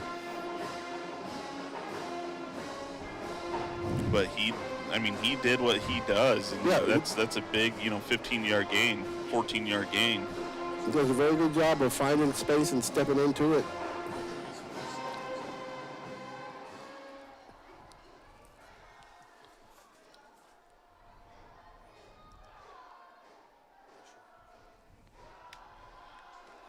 All right, Viju's got Watts just off to his left. Viju drops back. He steps up into the pocket. He's still looking downfield, running away from traffic. He tucks this one, and he makes his way to the 24-yard line before he's brought down. McGraw with a great open field tackle there. Limits him to about 2 yards. And that's the thing. If you get him running, horizontal, you got a chance. Once he goes downhill, that's when he's tough to stop. Yeah.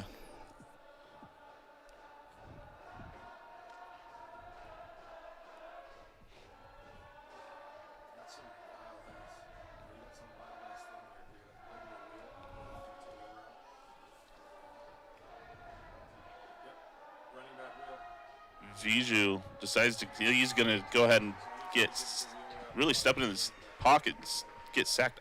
I can't even talk right now. I don't know what's going on. Ultimately, it's going to be a play of no gain. That's going to bring up 3rd and 8. That's Kingston Crawford there, who's going to get credit for the sack. Yeah, it looks like Viju there was really looking to find his receiver Assay, and he was well covered.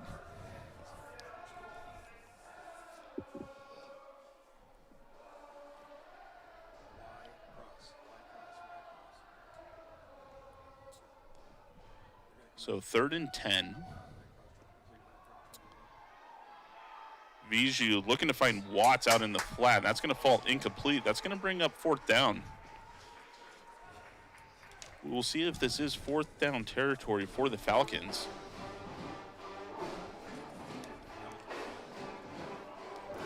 Ball right on the 26-yard line.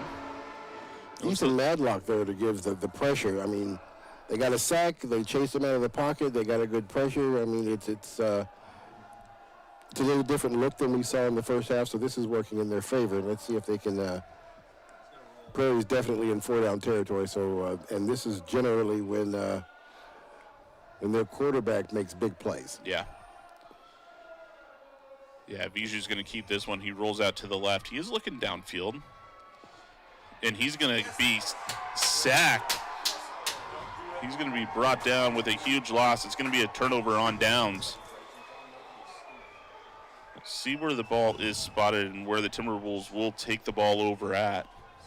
Now he's wearing number 40 on his jersey. That is not on our roster, so we'll give him credit just by the visual, but we won't be able to say the young man's name, but he did a great job as he just kept coming. Just played him. Great job. Yeah, so it looks like that ball is spotted on the 31-yard line. So Owen Daly will come back and lead his Timberwolves out for their 3rd possession of the quarter, which is more than what they had in the entirety of the first half. Now let's see if they can capitalize on it. Yeah, Daly running away from pressure. He finds Traylon McGraw over the middle. McGraw brought down at the 47-yard line. McGraw will have to sit out a play.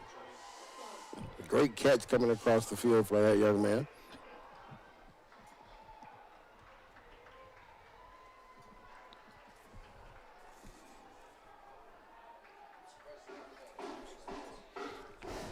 McGraw's only a sophomore, so that's some young talent that Heritage is going to be able to keep for a couple of more years.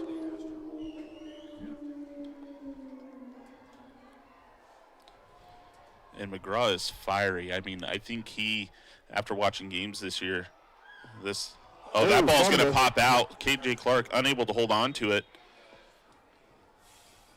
Looks like Heritage was able to save it.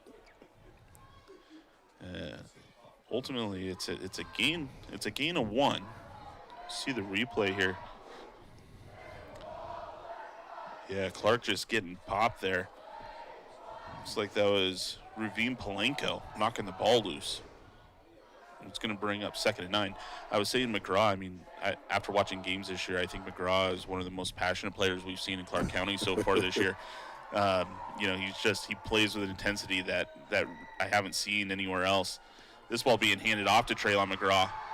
And McGraw's going to go ahead and get a gain of about 7. It's going to bring up 3rd and 2.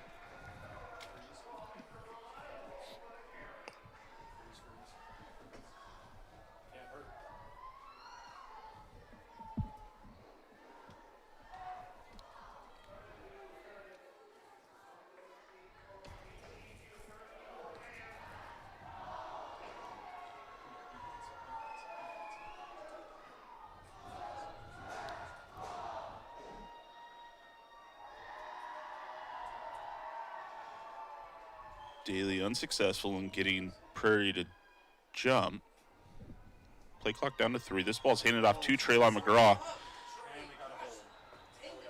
Unable to find a hold ahead upfield, and ultimately I think this is going to be holding on the Timberwolves. Yeah, it is.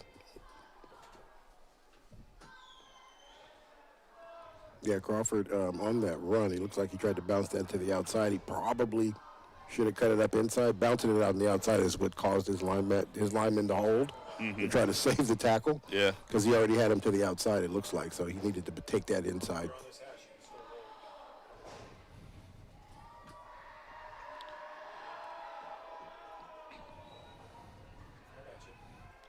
Is that an experience thing? I mean, McGraw's only a sophomore, right? So as he continues to age and get more games under his belt, is that an ability that's easy to learn over time? Yeah, I mean, that's the vision that you really want a running back to be able to have, and the sooner they see it and the sooner they recognize it, then the better they get and the quicker they become, because they're not thinking, they're just reacting to what happens in front of them. Mm-hmm. One of the things that I stress is to make sure they understand what's happening on the other side of the line of scrimmage, and find out what if you understand what everybody's role is over there, then you kind of have an idea where things are going to show up and who's going to be where they need to be. So, you know, the quarterback reads, you know, they do a lot of RPO, which is run pass option, and the quarterback generally is reading an outside guy, and you also have your running back reading a lineman too. Yeah. Yeah. So yeah, he's young. That's something that he's going to get better at, obviously. But he has got some natural ability, and those are little nuances that's just going to make his game that much better as he gets older. Yeah, certainly. Well, 3rd down resulted in an incomplete pass. Intended receiver was Dakari Bradford. That's going to bring up 4th and long, and Timberwolves are going to punt this one away. Right here, we seem to be playing between the 40s for this entire 3rd quarter. It does take a bit of a Timberwolves bounce, and it's going to be down on the 19-yard line. So the Falcons are going to take over on the 19 as they come out. 107 left remaining in this 3rd quarter. Nobody scoring in the 3rd quarter so far. No, I mean, just about over. So, I mean, the weather does seem to be taking a toll. We got a fumble that got recovered, but I'm sure that's because of the ball's wet. Well, we've got a bad snap on the other side because of the weather. You know, the game just plays a little different when you're under constant rain. Yeah, Viju sends his receiver in motion, hands the ball off to Sam Watts. Watts up the middle. He's going to get a gain of about 6.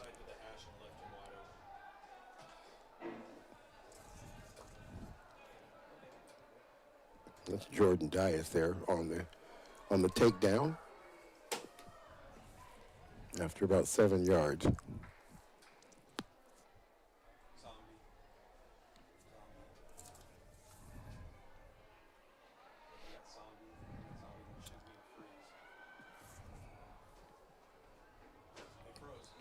Viju with a hard count gets the Timberwolves to jump offside. Now that is, I do believe that is 4 times that these guys have jumped outside. That is, you know, and those are the type of mistakes when you're trying to make a playoff run that you just can't do. You can't give an offense that is dynamic as Prairie's offense that many times. I mean, make them go for the 3 yards. Don't give them 5. You know what I'm saying? You got to hold your water and be disciplined at that point. Yeah, because the penalty does result into a 1st down.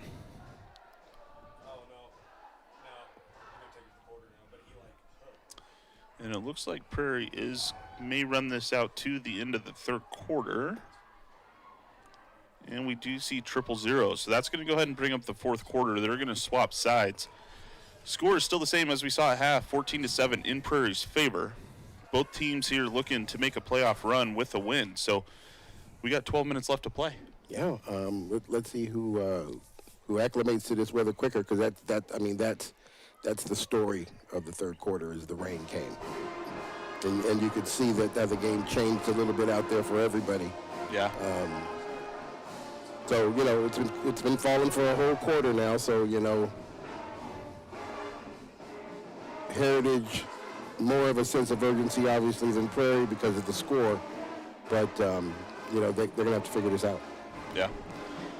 Yeah, no, I mean, both programs really jonesing for a win tonight to get into the playoffs. I know we've talked about it a little bit before, and, this is one of those moments, especially as these teams, they've been in a drought long enough to where nobody on either one of these sides have seen the playoffs before, right?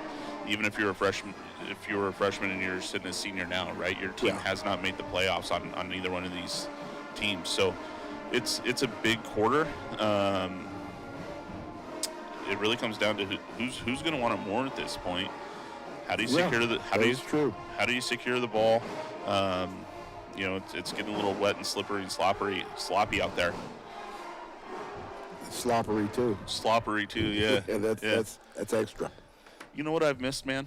What's that? I've missed you making fun of me tripping over my words up here this year. I certainly have. Slippery and sloppery.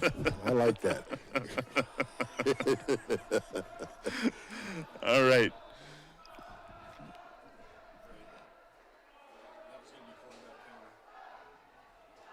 We've got a stoppage of play right before we start the fourth quarter. It looks like maybe a delayed game penalty to start. Yep. So that's going to back the Falcons up 5. And they're going to be looking at 1st and 15. Looks like they're going to keep it.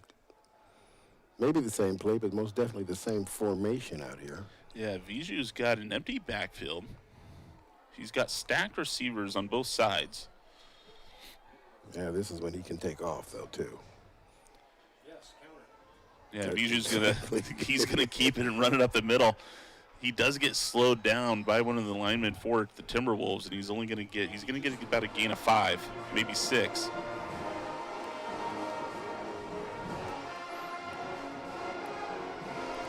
And that's gonna bring up 2nd and 9.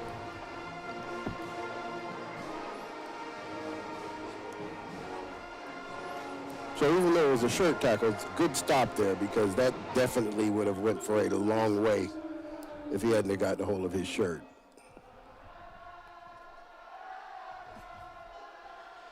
Viju hands this one off to Watts, and Watts gets stopped early. That's going to be a loss and bring it back to the original line of scrimmage. That's going to bring up 3rd down. And that's their nose guard, number 90. We don't have his number on here, so I can't tell you who he is, but it is number 90, the nose guard, who has been very active for the Timberwolves tonight.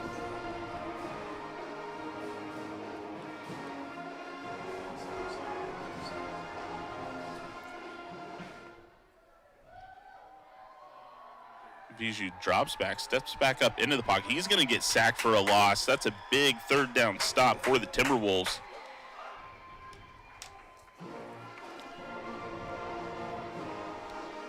And that's going to be Ethan Madlock on the sack there. So that's 2 sacks for the T-Wolves and 2 actually sacks for, I believe, Ethan as well. So good job there, 4th down. Looks like this will be the 2nd time we see Prairie's punt team out here. And the last time he didn't punt it too well. So no, this is Nicholas Merritt stepping in to punt for the Falcons. He does get away, and it is a much better punt than his first attempt, and that's going to take a Falcon bounce, and it's going to bounce out of bounds right at the 38-yard line. So the Timberwolves are going to start their campaign on their own 38. Just under 10 minutes to play.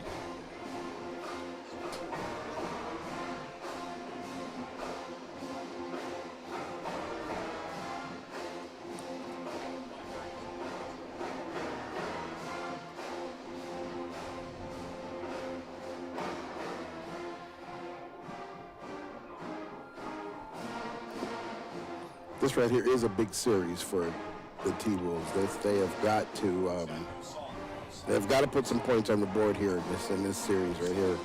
Yeah, I mean their defense did. Or they could miss their opportunity. Yeah, I mean we saw both of these teams milk off 8-9 minutes off the clock in the first half. We do have a flag here. Looks like it might be. Let's see, they're going to call that against Prairie. Looks like that was the nose guard.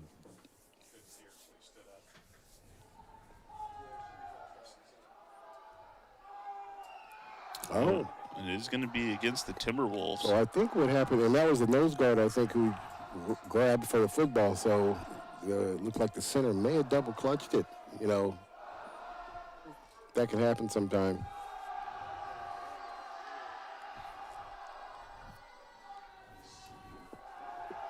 All right, 1st and 15. Owen Daly's got Clark just off to his left. He does hand it off to Clark. Clark fights his way up through the middle. This is a big run. He makes his way out to the outside. He's got one more to beat. He's ultimately pushed out of bounds at the 40-yard line. Big run for KJ Clark.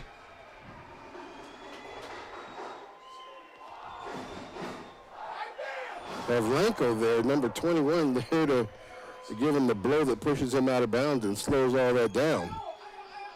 Yeah, you see here on this replay, Clark does a great job. Great job finding space. Big gain for the Timberwolves.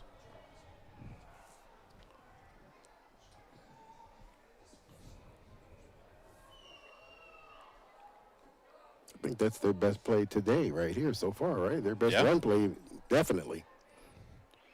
They give the ball to Clark once again. Clark trying to find space, unable to, and that's going to be a loss of 1. It brings up 2nd and 11. Merritt right there on top of him this time. As he tries to follow out behind one of his blockers.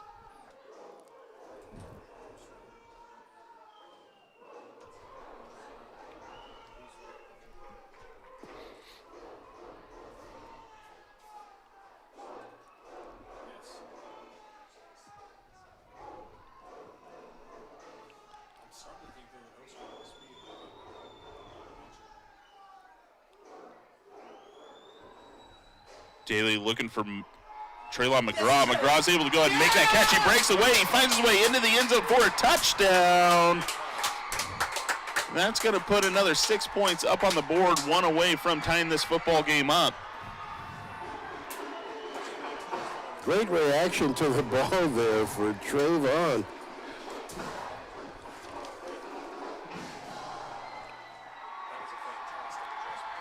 Slowed back up and came back underneath the defender to bring that one down. Good job.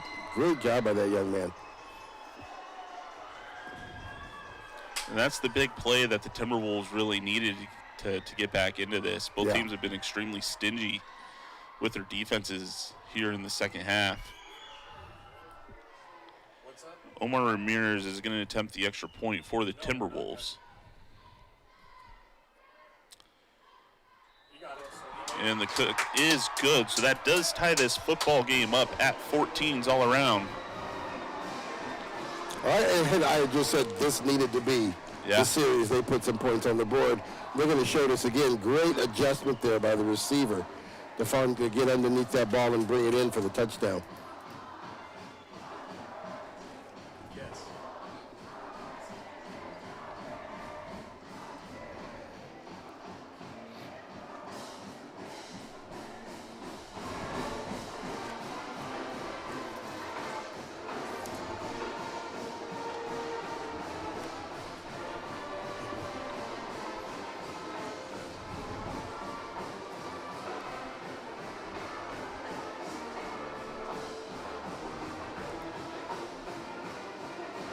So with the extra point, that evens things up here at McKenzie Stadium. 8:55 left in this football game. Yeah. If you're just tuning in on Comcast channel 328 or on Evergreen Public Schools YouTube channel, we want to welcome you. This has been a great game so far. Just as a reminder, winner does go to the playoffs. Loser is out for the season. So it's a big game with lots on the line for both of these teams.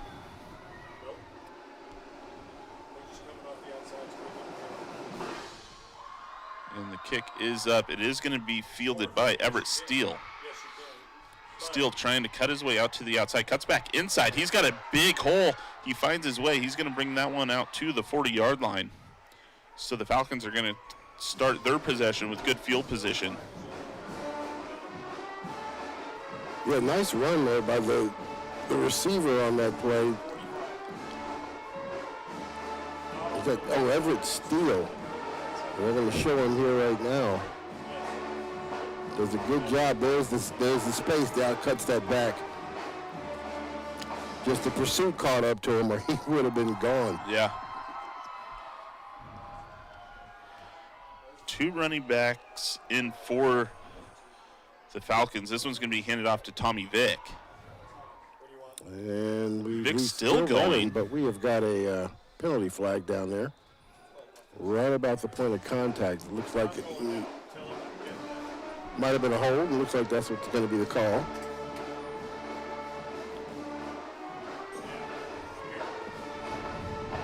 So penalty-wise, neither one of the teams very disciplined today. A lot of laundry on this game, and both teams are sharing the load on this. And how many times have either of these teams find themselves behind the chains? At least once in each series, it feels like so far. Yeah, no, you're certainly right. This is going to bring up 1st and 20 for the Falcons. Back to the normal one-back set. Viju dropping back, looking down his left side. He's looking for Tommy Vick. Vick unable to bring that one in as it falls between his fingers. That's a hamstring, dude. That's a hamstring. Kind of short on that one a little bit. It looks like he may have just a bit out of reach for him.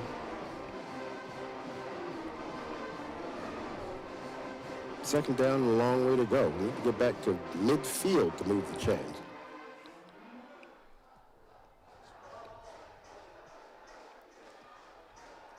Tommy Vick's going to check out, and checks in Daniel Carbajal.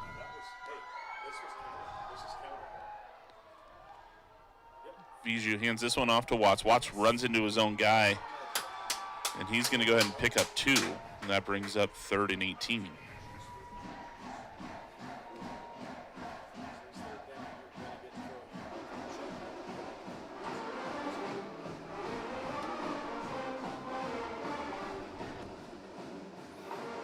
Heritage defense has stiffened up quite a bit here in the bottom half of the third and the beginning of this fourth quarter. Yeah, they certainly have. This is the second time this half that Prairie has really looked at 3rd and long.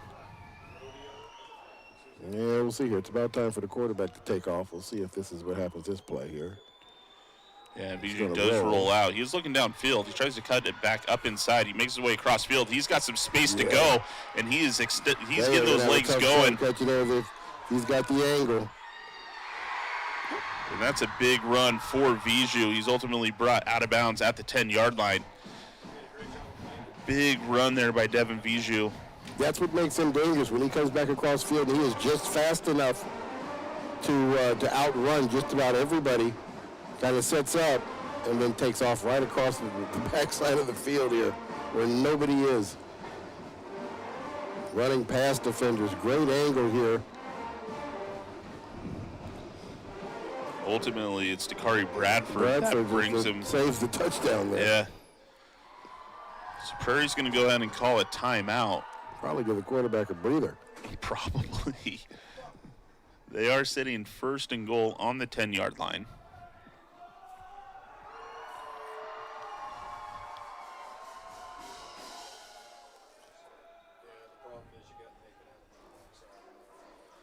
The Timberwolves did a great job defensively, and then they forced the Falcons into 3rd and long situation, and they got beat by Viju. I mean, Viju used his legs and opened up, and you almost hate to get in the 3rd and long with these guys because then you know he's going to take off. Yeah, yeah. I mean, he's either going to make a big completion or take off, and I don't know what's more dangerous.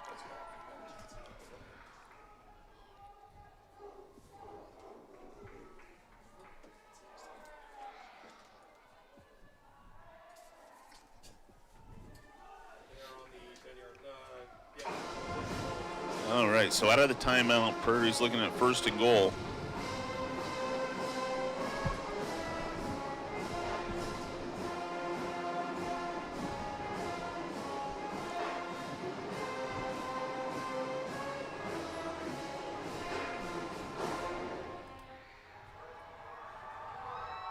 Direct snap to Sam Watts.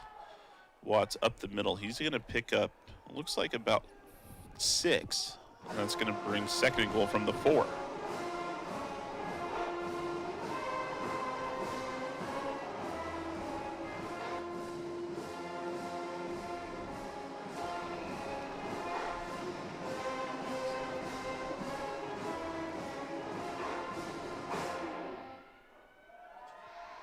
Another direct snap to Watts. Watts up the middle once more. He's going to find his way into the end zone for a Prairie Falcon touchdown. Well, that's a way to give your quarterback a breather, isn't it? But not take him off the field, right? It is. Direct snap to the running back twice after the timeout. So that touchdown by Watts puts the Falcons up on top once again.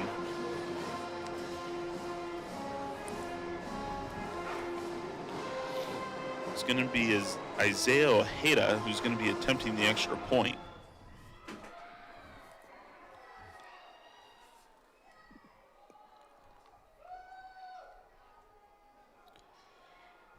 And the kick is going to be good, so that pushes the Falcons to 21, Heritage Timberwolves 14.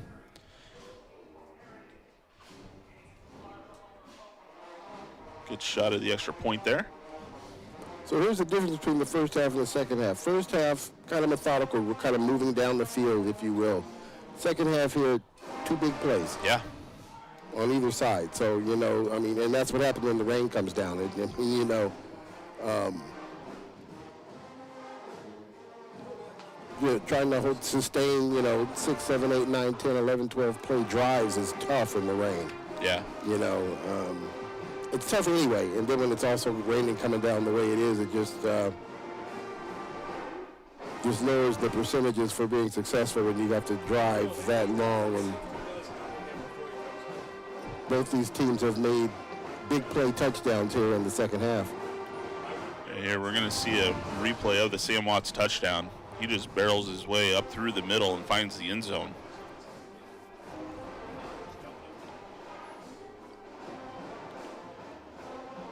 Nicholas Merritt is going to be the one to kick off for the Falcons.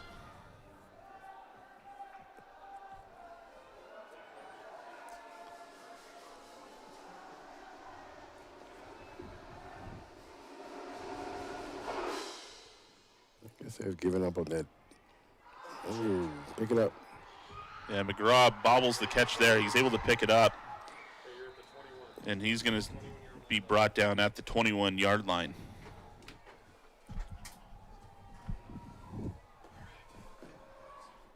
Looks like both teams in the stadium here for game 2 tonight. Yeah, game 2 is going to be Mountain View versus Evergreen. Evergreen looking to solidify their playoff position tonight.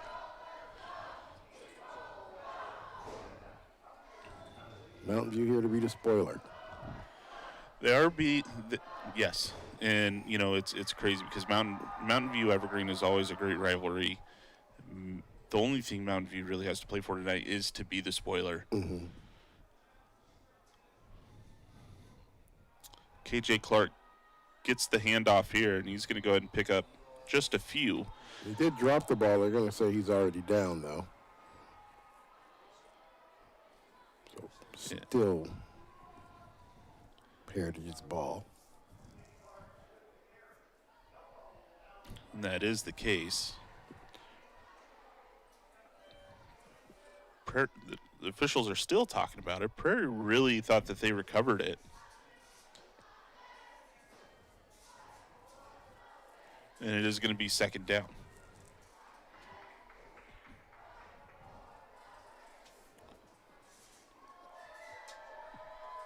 So that's going to bring up 2nd and 8.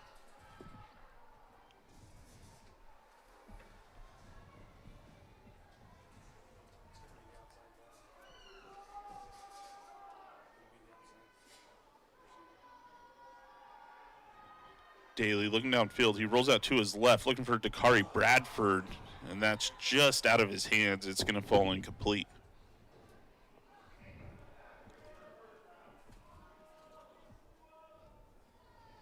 Dakari Bradford late coming off the back side of that. It looks like that was designed play to pick him up coming out on the other side. Then he rolled out that way, tried to put it on him just a little too high. It looks like Braden Oster and KJ Clark check into the game.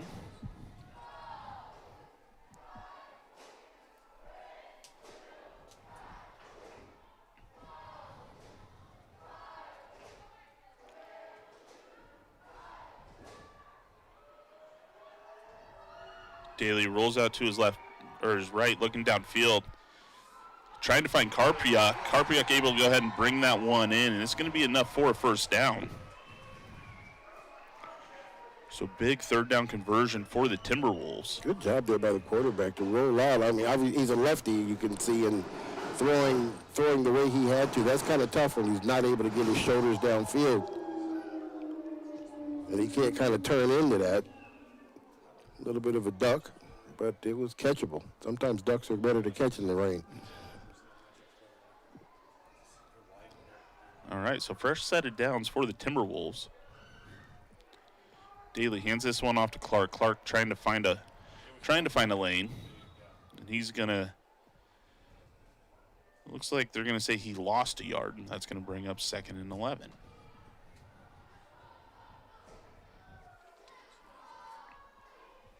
Bears defense doing a good job stringing that out. Not letting him find the edge as he tried to go inside. Looks like a designed inside play, and he tried to bounce it to the outside. And Prairie a whole lot quicker to the edge than he was, and was able to lose yards on that.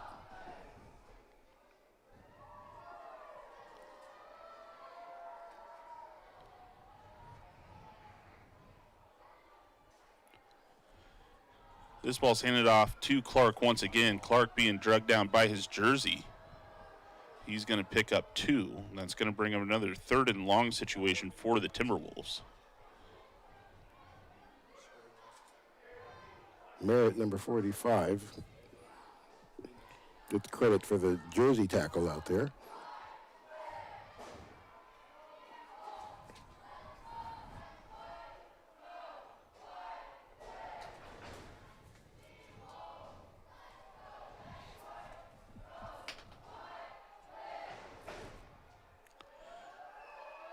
All right, 3rd and 9 for the Timberwolves. Finds McGraw. McGraw unable to get any space, and he's going to be tackled for a loss. That brings up 4th and 10. Merritt right there in his face. They were all over that play. They knew exactly what was going on with that one. Yeah.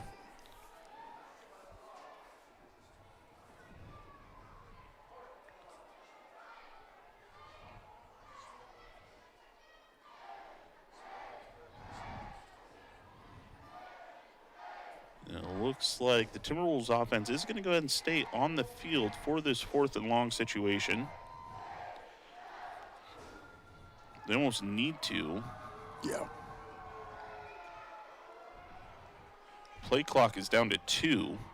Daly's able to get it off, looking downfield, finds McGraw over the middle. McGraw's going to get enough for the first down. He is brought down in Prairie Falcon territory. There is a flag on the play back near the line of scrimmage. That's going to hurt if that's against the T-Wolves, and it looks like it is.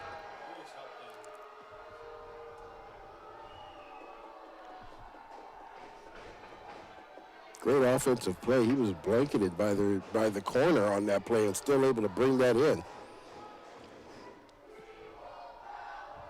Yeah, that was a big play by McGraw to bring that down, but that's going to back him up.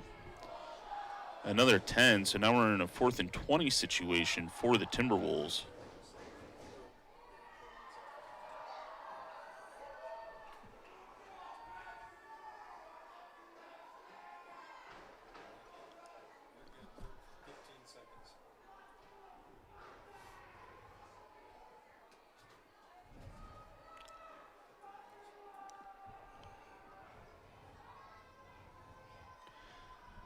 Daly looking downfield, trying to find McGraw once again. McGraw makes another catch. He makes his way across midfield, and it's going to be a catch big enough for a first down for the Timberwolves as they extend this possession.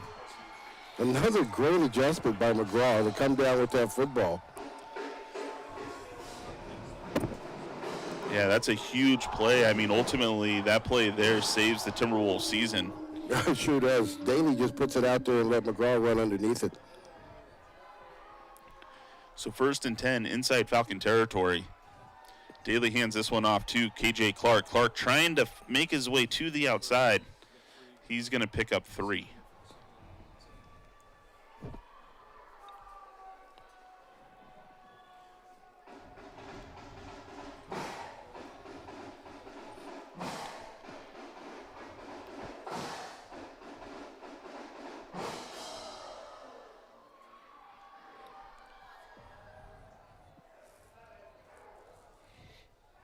Timberwolves facing 2nd and 7.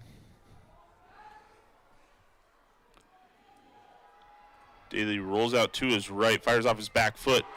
He finds his receiver across the middle. That time it's Damari Bradford. And that's going to be another first down for the Timberwolves. Here's a replay. Good job for him to stand in there knowing he was going to take a hit and stay in there long enough to get that pass delivered. Yeah, momentum starting to swing towards the Timberwolves side as they move deeper into Falcon territory. 2 minutes left in this football game. Timberwolves need a touchdown to keep their season alive. Daly rolls out to his left, looking downfield. He trying to find McGraw. That ball's just overthrown, and it's going to fall incomplete.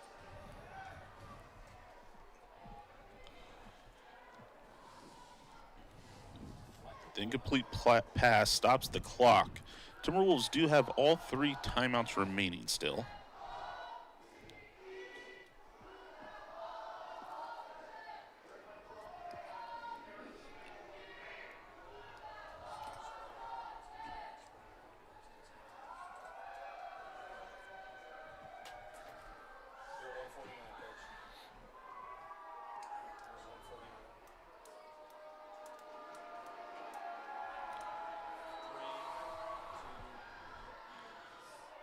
Daly drop back, looking back to his left. He finds McGraw one more time. He's going to be brought down at the 20-yard line. It'll be enough for another Timberwolves first down. McGraw losing his shoe on the play. 2 big catches by McGraw on this series.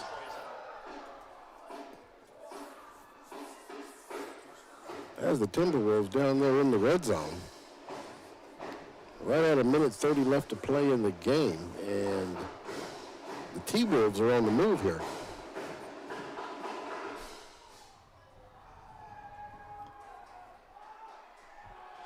All right, this ball handed off to KJ Clark. Clark making a big run up the middle. That's going to be a gain of 8. McGraw on the sideline desperately trying to get his shoe back on.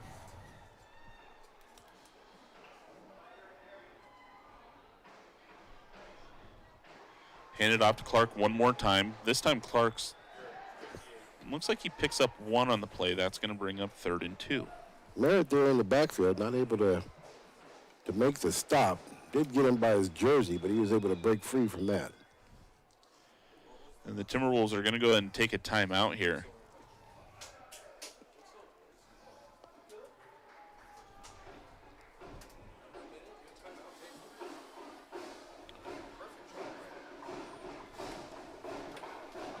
Very good series. We kind of talked about the big play thing on the last 2 touchdowns. This is a time-eating, sustained drive that they've got that they've been able to put through. I mean, and two big 4th down plays. I mean, the first initial one, penalty, you come back and you do it again. Yeah. Even bigger. So that's nice. That's the type of things you like to see, you know, when it's time to step up and make a big play. People are there to make the big play for you.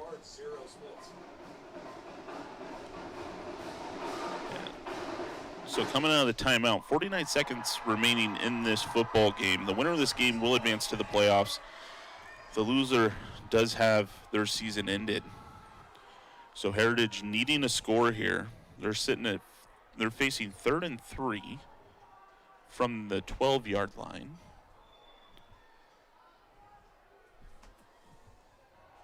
KJ Clark up the middle. He's going to get enough for that first down. He's going to be brought down at the 8. The first down does stop the clock. Yeah, but it'll wind as soon as they play it. Yep. So let's see here. And there it is. They'll go ahead and get a play off here. So 1st and goal looks like from the 7. Clark again. Clark up the middle, and he's going to get stuffed right around the 3. Maybe the 4. They do call timeout this time. With 27 seconds left to play. And it looks like KJ Clark slow to get up.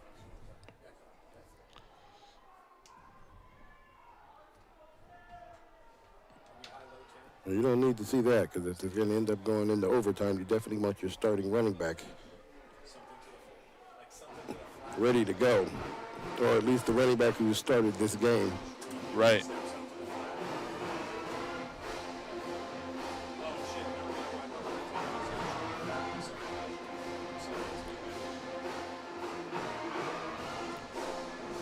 So at this point, I mean, if you're Heritage, you have to assume that you're going to go ahead and get the ball into the end zone. Yeah. What type of talk is there at this point to determine, do you tie the game up or do you go for the win?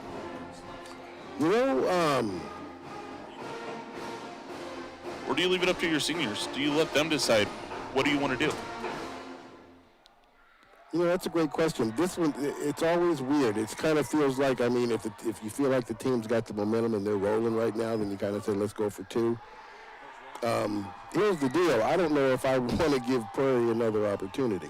Right. You know what I'm saying? So here we go. 2nd and goal from the 4.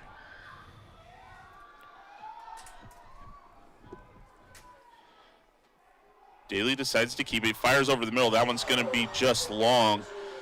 Looks like intended receiver was Bradford. That's going to fall incomplete and brings up 3rd and goal. Yeah, Bradford was open, too. He had beat his man on the inside slant, and Daly not able to put him on him in the back of the end zone. Stops the clock with 22 seconds left to play.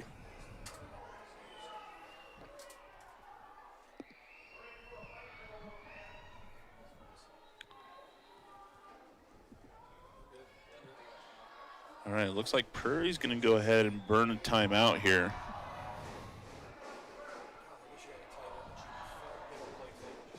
All right, both teams now timeout apiece left. 22 seconds left.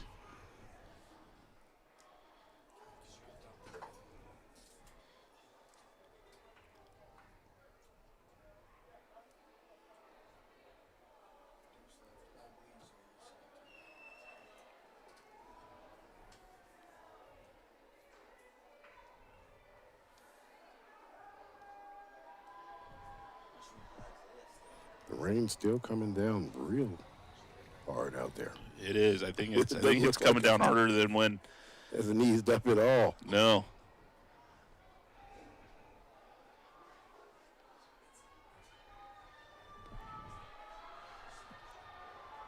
All right, and here we go. 3rd and goal from the 4. The Timberwolves need to find the end zone.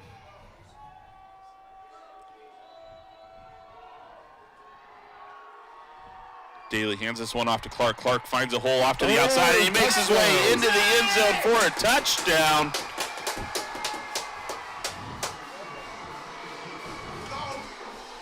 Timberwolves offense doing what it needs to do to find the end zone. And now the decision needs to be made. Do you go ahead, do you tie this football game up with 18 seconds to force overtime? Or do you go for the win with a 2-point conversion? The Timberwolves do use their 3rd and final timeout to talk it over. So what do? You go for the 2? Do you go set up for the 1 and fake it and throw it in? I mean, there's a whole lot can be discussed down there in the huddle. Yeah.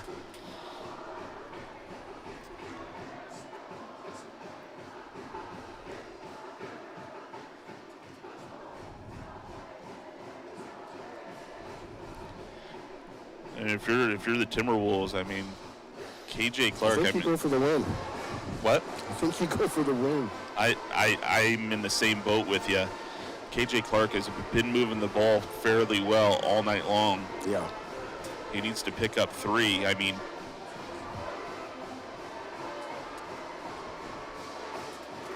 all 3 other playmakers are right there, 2, 4, and 1.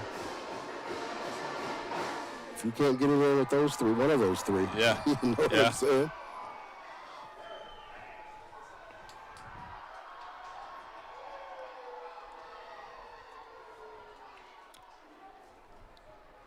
all right, and they are going to go ahead and go for 2. They are going to go for the lead here with 18 seconds left on this 2-point conversion. And Prairie's going to go ahead and burn their final timeout as the chess match continues. Exactly. Well, we know there won't be an overtime. That is. There will not be OT. There will not be OT tonight.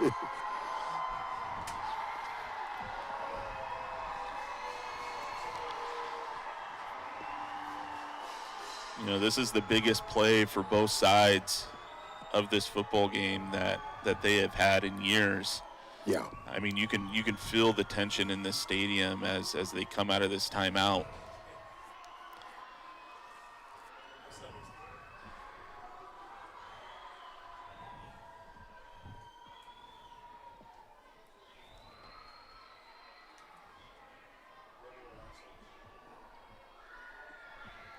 Yeah, both these programs had starts this year that nobody really anticipated. So, and then for it to come down to this as the last game of the season it's what high school football is all about, right? Yep, it really is. So here we go, a little bit different look from the Timberwolves coming out of the timeout. Okay, so now they move the ball back to the middle of the field. It was on the far side of the hash. Now let's see here. You've got Bradford and McGraw down here on the bottom. Daly rolls out to his right. He's looking for the end zone. He's got nobody. He tries to cut it back, and he slips. He falls. He slips and he falls. The 2-point conversion is going to be incomplete. There is a flag on the play. Daly is slow to get up. Where is the flag? Oh, there it is in the end zone? The flag is in the end zone. The Timberwolves. And the flag is waved, so that is the game. Great job, guys. Fantastic job calling this game. Terrible. So the 2-point conversion is going to fall incomplete. We'll see the replay here as Daly rolls out to his right, trying to find any option.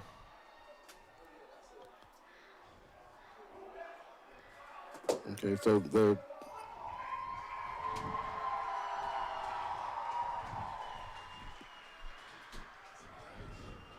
with that drama once again, as that's happening more often than not on Friday night here in Clark County, when it comes down to the final play. It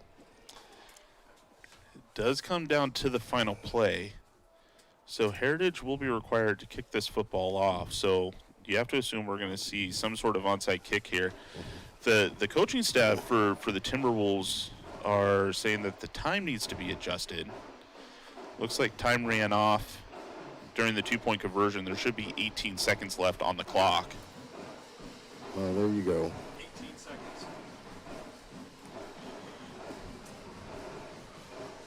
So neither team having a timeout. So we saw 2 onside kicks attempted by Prairie earlier tonight. You have to assume we're going to see one here from Heritage. Yeah.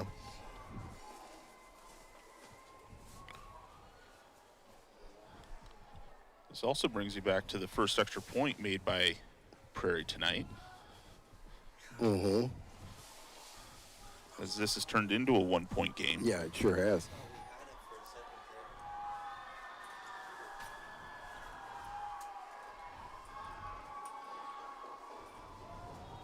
So Prairie has their hands team out there, and here we go. And the kick does go the 10. Oh, it is bobbled. And Prairie's able And to Prairie follow was, that one. yeah, Prairie was able to go ahead and recover that football. So with 0 timeouts left, Prairie, all that's required of Prairie is come out and kneel, take a knee.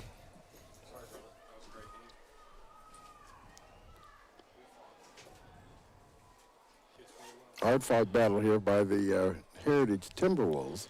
It really was. I mean, they had a season no one really predicted. They fought hard all year.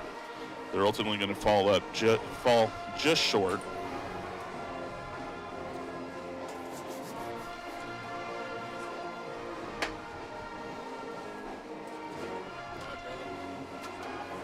Been fun this year.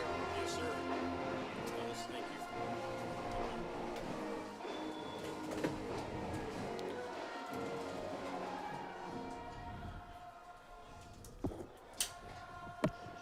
Devin Viju is going to go ahead and take the snap here. They are going to go ahead and take a knee, and with that, that does send the Prairie Falcons into the playoffs as this game ends with the Falcons beating the Timberwolves 21-20. Right, that was a great first game of our doubleheader tonight. Yeah, it sure was. It sure was. Sad thing about this is, well as both these teams played this year and as well as their season ultimately was, that there had to be a loser. Yeah. You know, and but both these teams are young. They got all-stars all over their squad on both sides, and I won't be surprised if we see another battle like this next year. Yeah, I think both teams have upsides in the coming years, but that's going to go ahead and wrap us up for game number 1 here at McKenzie Stadium tonight. We've got Evergreen and Mountain View for our late game, so come back and see us. Thank you. We'll see you in a few.